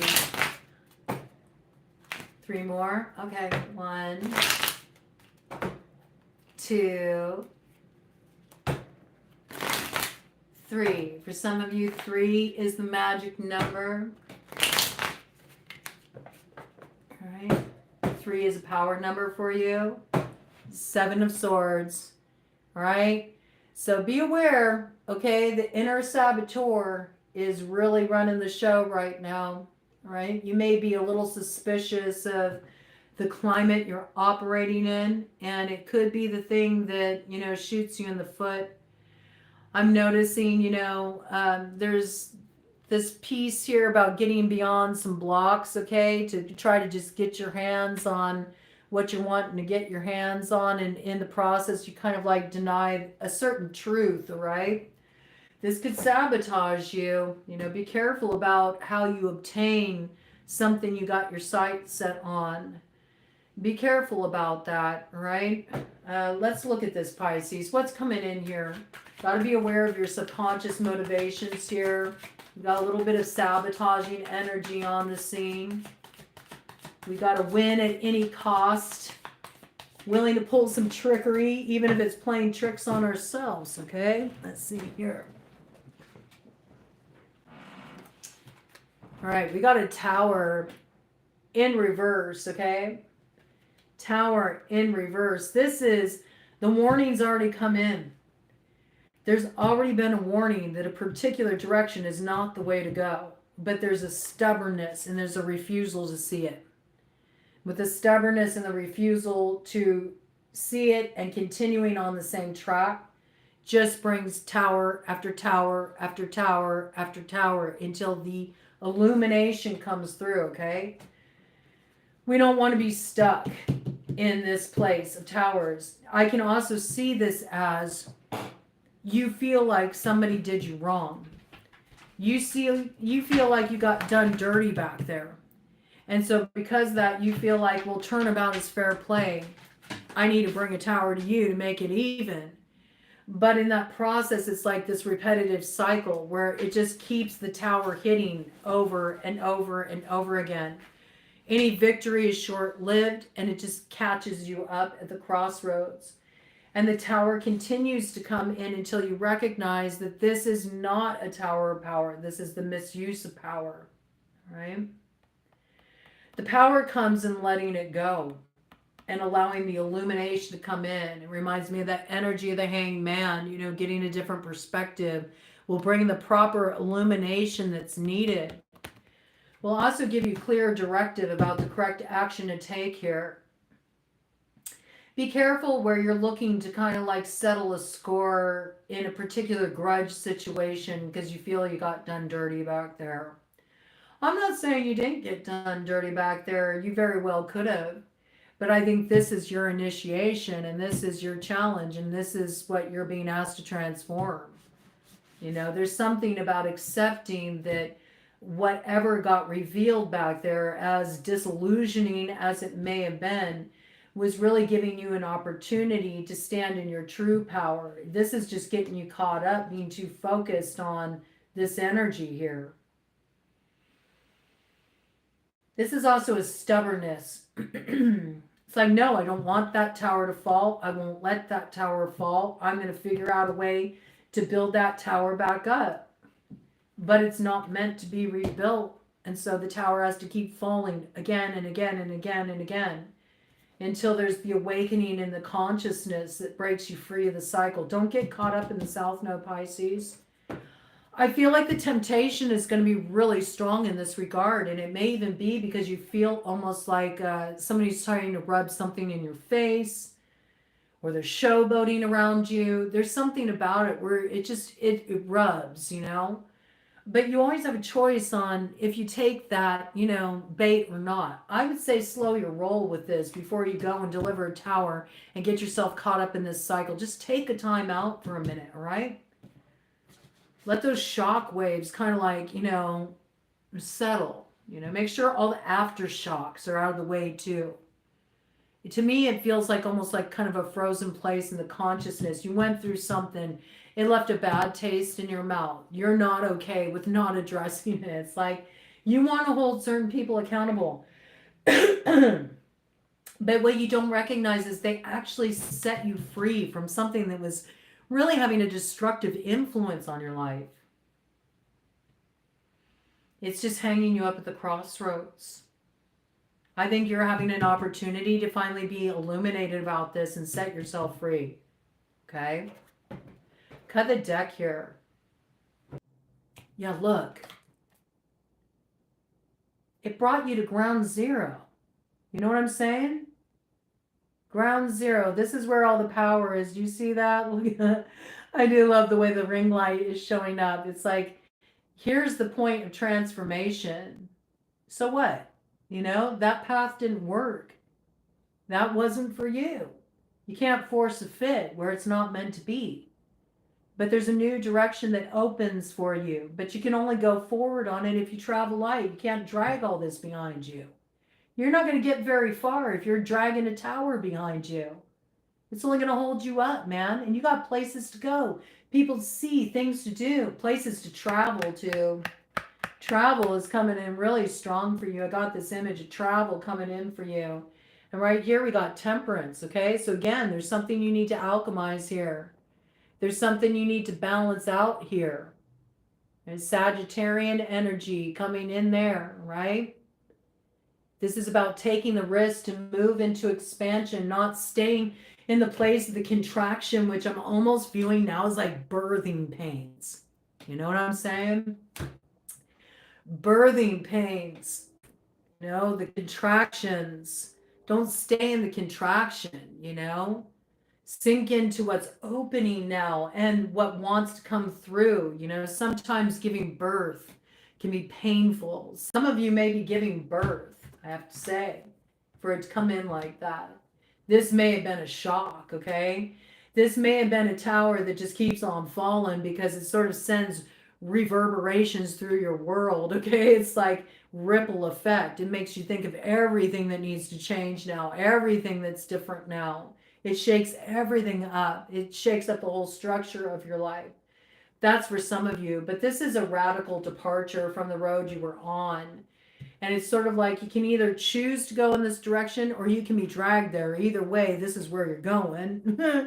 You can take the long way home or you can balance this out, okay? And you can drop the burden as well as drop all this mess, you know, this grudge you got.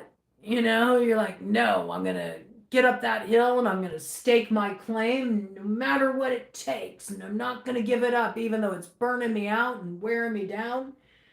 And I don't really feel like I'm getting much of anywhere except constantly, having to go back to the drawing board and figure out my next plan of attack. This could also be somebody who is a bit of an alchemist, I have to say, with that temperance energy, who just really like, well, that spell didn't work back there. Let me throw another working at it. Let me try this way. Let me try that way. Okay.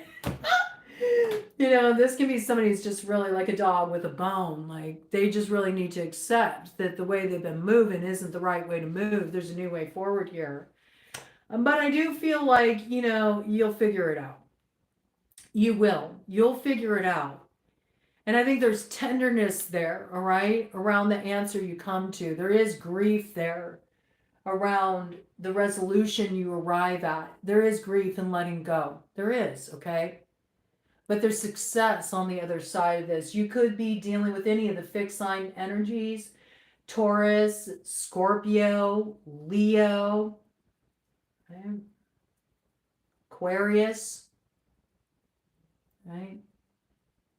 I don't know why. I keep getting like geographical cure coming in really strongly for you. Some of you need to just like kind of go on a trip, man. You need to just get out there, kind of, I don't know, hit the road, go on a road trip, maybe explore a different locale. Maybe you're even considering, a move, a big move. It's a real leap of faith, but you feel like there's too many memories here. I want to be somewhere new. I want to put all the drama behind me. I want to put all of the stress behind me. And I think you will. We got 6 of Wands here, okay? So there's some kind of real success that comes on the other side of this. And I also feel like, you're going to be sitting quite pretty. You may not see it now, but the position you land in is a position that a lot of people would love to be in, Pisces. They'd love to be in these shoes, But I feel like this is a little bit of a course reroute for you.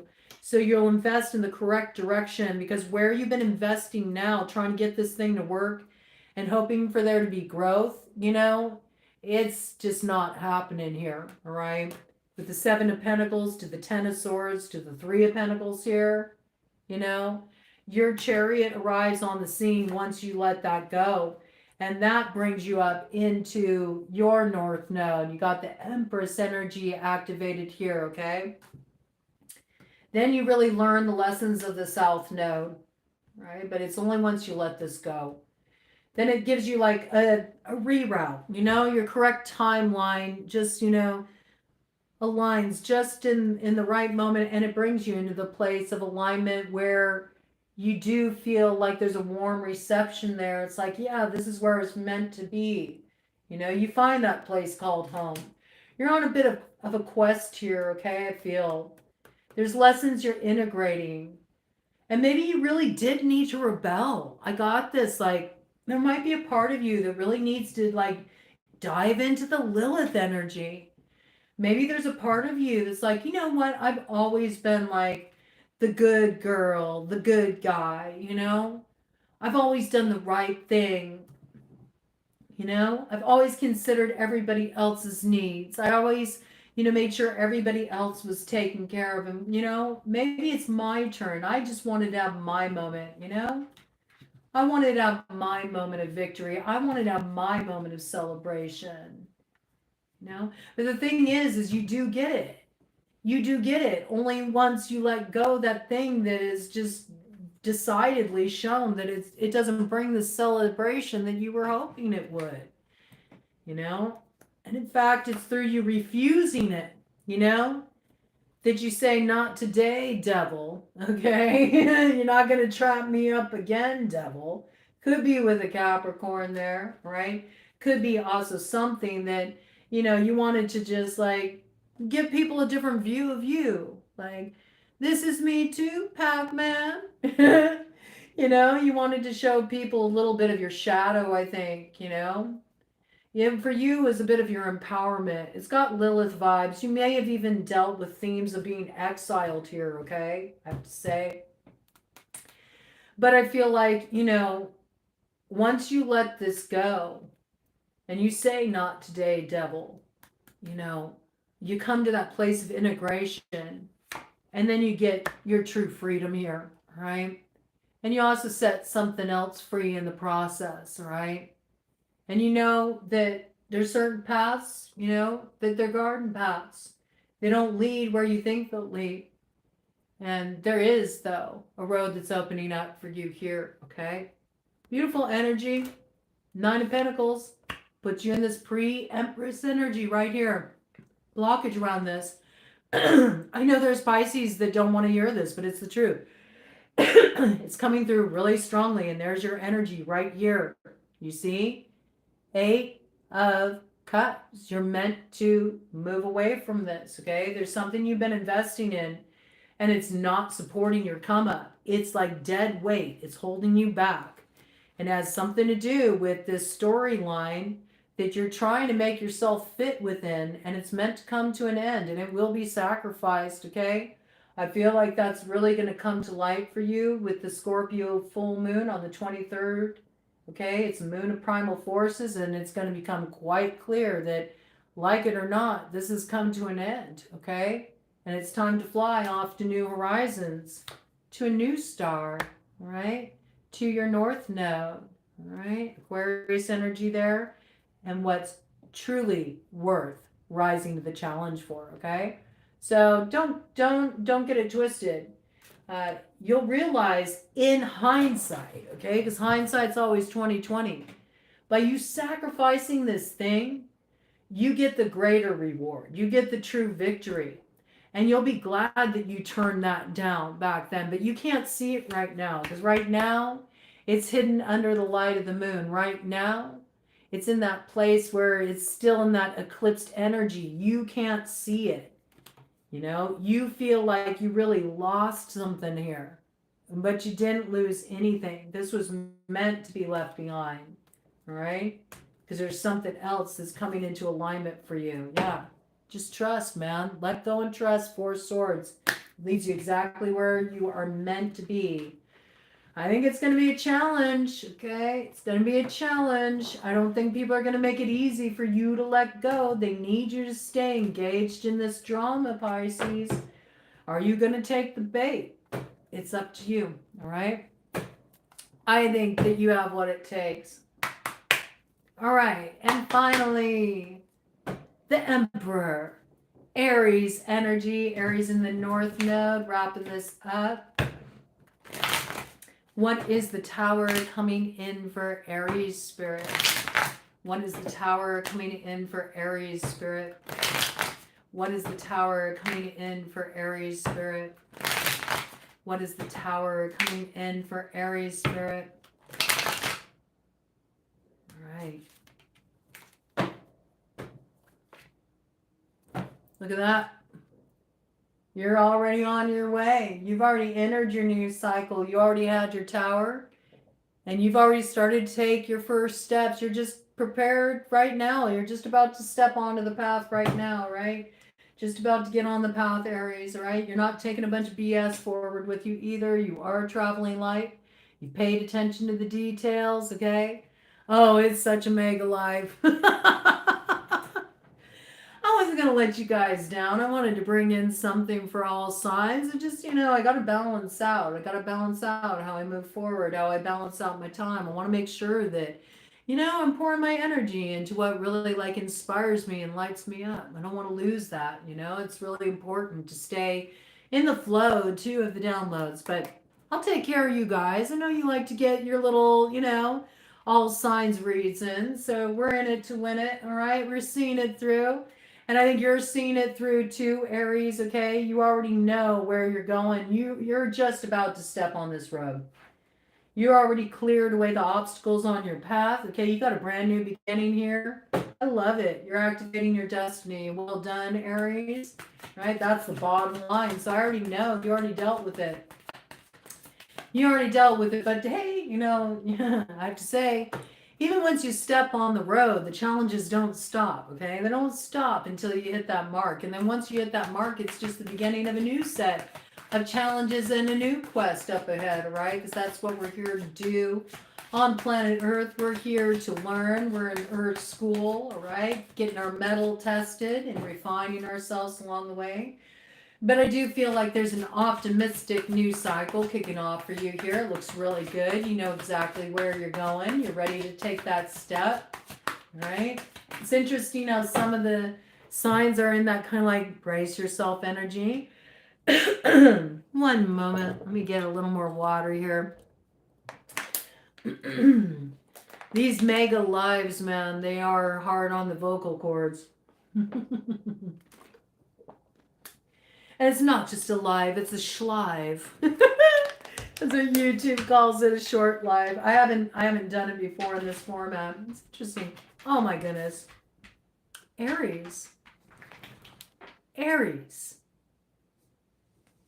Oh my gosh, Aries. You know what your tower is? Your tower is maybe you actually can have it all. Look at that. 10 of Cups. Maybe you actually can have it all. Maybe, in fact, you're the only one that got in the way of you having it all. You know? There's something here about having your mind blown. You thought you had it all figured out. You thought you knew how this story was going to end. I think you cleared away a couple people from your circle that you recognize were causing issues for you. All right. I say that here. All right. Because we have this frog and you got these two owls here that are kind of toying with this frog. Frogs are a totem medicine of spiritual cleansing. This could have even been somebody that, you know, you played leapfrog with for a while, I have to say. I mean, this could have been somebody that, you know, you were in cahoots with for a while. And it felt right at the time. But then you started realizing that the reason why this person was on the scene, why you were dealing with this person, or in some cases it's people, okay? You recognize that this came here to sort of like cleanse you of something that is actually a destructive influence that's kept you, you know, in that sort of fantasy place in your life where you were always kind of like chasing the next thing. Instead of really recognizing the true value of the happiness that is on offer to you. You know, it can be like sort of like always getting kind of drawn in, you know, by the glimmery thing. Going, well, wait a minute. I mean, this is really good, but let me ante up here, okay? I mean, this looks good, but I don't know. Like, I'm kind of like looking over that fence there, and I mean, that lawn looks pretty well manicured. That lawn is green. It's thriving. I mean, I don't know here. Ooh, 20% battery left. Here, let's power up, Aries. Let's power up. Oh, you need to power up, man. You need to power up for this journey ahead, okay? I feel like there's a surge of power coming in for you, right? And it has something to do with there's something that's been transformed here.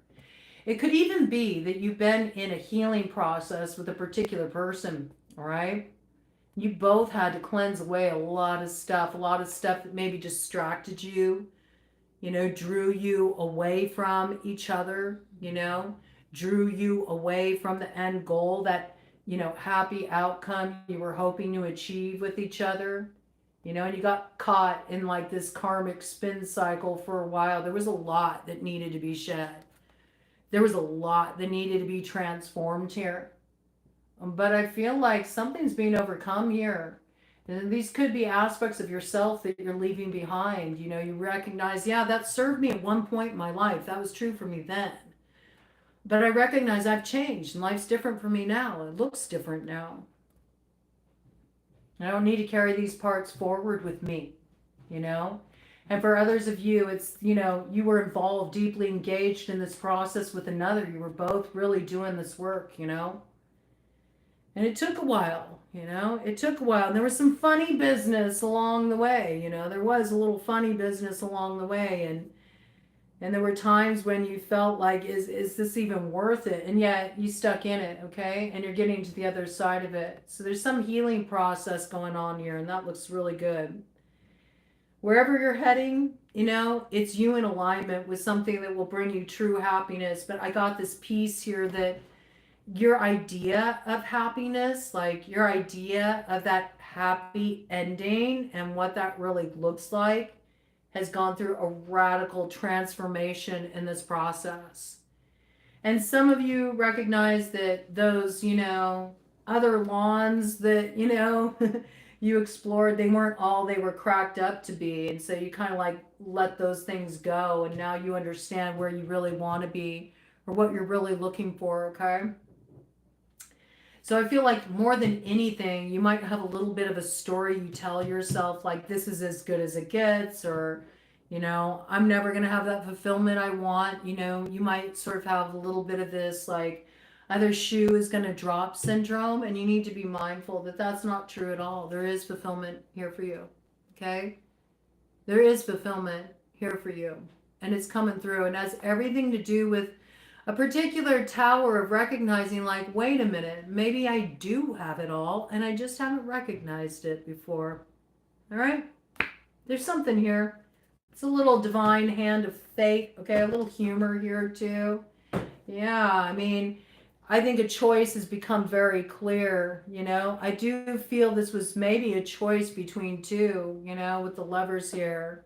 Yeah, look at it, and only the lovers was in reverse. Right here, we have the 8 of Swords. So I feel like you were weighing up a choice for a long time between two. And this could be two pathways of love too. Like, do I want the, you know, the whole enchilada, or do I just want sides? You know, do I want to have a commitment, or do I want to be a free agent? This could also be with a particular pathway, but it is coming really strongly through in the love department, right? Where your heart was really on the line. I do feel like temptation was an issue. And you got caught up in your head a lot. You couldn't make a choice for a while here. And sometimes I have to say you played the victim. You're like, oh, woe is me. I don't know what to do. And then you recognize that's a bunch of BS. Like, when did I turn into this? You know, get it together, man. I feel like you're going to make a decision here, and the decision you make is not the decision you expected to make. You do sacrifice one path so you can align with another, and you realize that other is your true north. All right? It's the one you want to invest in with the Ace of Swords here, okay? It is your moment of truth. You are going to act on a specific truth. You know where you want to invest your energy. You know, there's going to be a bit of a fight with this, okay? It's going to stir some things up with the 5 of Wands. There's going to be some arguments. There's going to be some battles of ego here. And there's also some people, some challengers on the way there to activating the full fruition of your vision. I mean, you are going to need to be invested in it. It's not going to happen overnight with the 7 of Pentacles. You know, and that's the thing. And maybe that's been the problem. There hasn't been the investment. It's like, you know, it's time to shit or get off the pot. You either invest or you don't. You know, it's time to like ante up. And I feel like you're anteing up. You know where you're going, what you need to do. But it's very, very clear. You're coming into alignment with one. All right? You're coming into alignment with one path only after you release another. Okay? With the 4 of Cups here. Because you recognize that something is a hollow victory. And there's only one place that truly has this new beginning you're looking for. All right? There's only one direction for this Ace of Pentacles, Ace of Cups. And then you'll move forward very clearly with that, right? Nothing's going to hold you back. Queen of Pentacles energy here. All right? So Earth sign energy, Taurus, Virgo, Capricorn could be factoring into your situation. Water sign energy, Cancer, Pisces, Scorpio, Gemini energy here. Okay, could have really been part of what put you in this position of like, what do I do? Which way should I go? All right.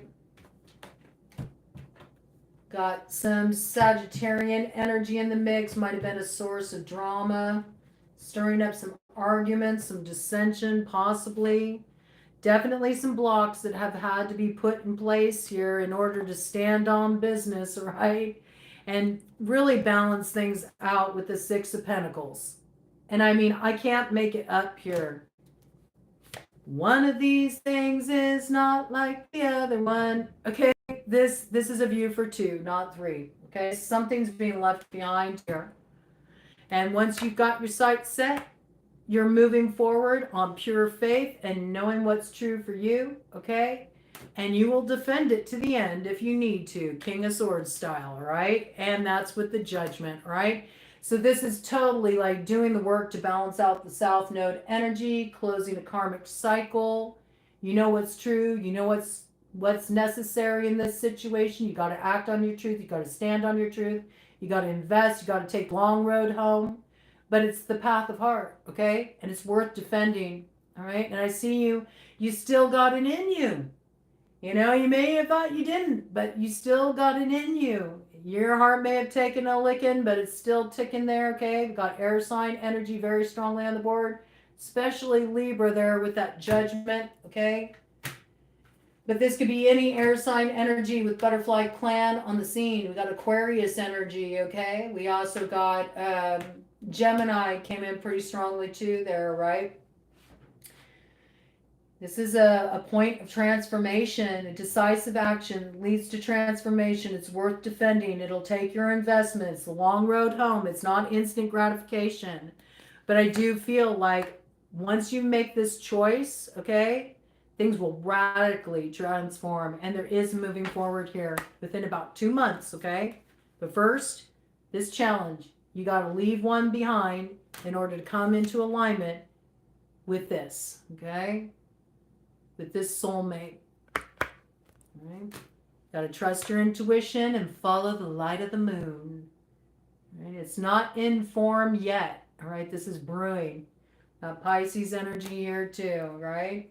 Quite a story, and do remember when we're looking at that Aries energy, we are looking at the North Node. It's a collective energy, so there's a little bit of wisdom for everybody there. And I think that's about it. Is there anything anybody wants to bring in before I sign off and head into my weekend here? I really enjoyed dropping in with all of you. Hey, good to see you. Thank you so much for dropping in with me. I'm going to start doing these a little bit more often. I want to get back to the lives, you know, maybe I'll do more schlives. They say schlives help get the message out to more people because, you know, so many people in the world today have short attention spans. Oh my goodness. Thank you so much. Happy Mondays. Very happy Mondays. You're such a supporter. I really appreciate you. I really, really do. Thank you so much. It means a lot. It means a lot to be appreciated. So thank you so much. You always bring in that positive energy. And you know that you're going to be in the mix. You're going to be in the mix on the bonus read. I always give a bonus read for those who support the channel in that way. It's just my way of giving a little something back. So thank you so much. I appreciate you. All right, y'all. I'm out. I'm going to sink in and enjoy the storm that's rolling in. I'm going to be a rider on that storm. And I'm just going to like sit here, chill, man, on 420. I'm just going to embrace the towers, ride the lightning. And I'll see you all on the other side. Thank you so much for showing up.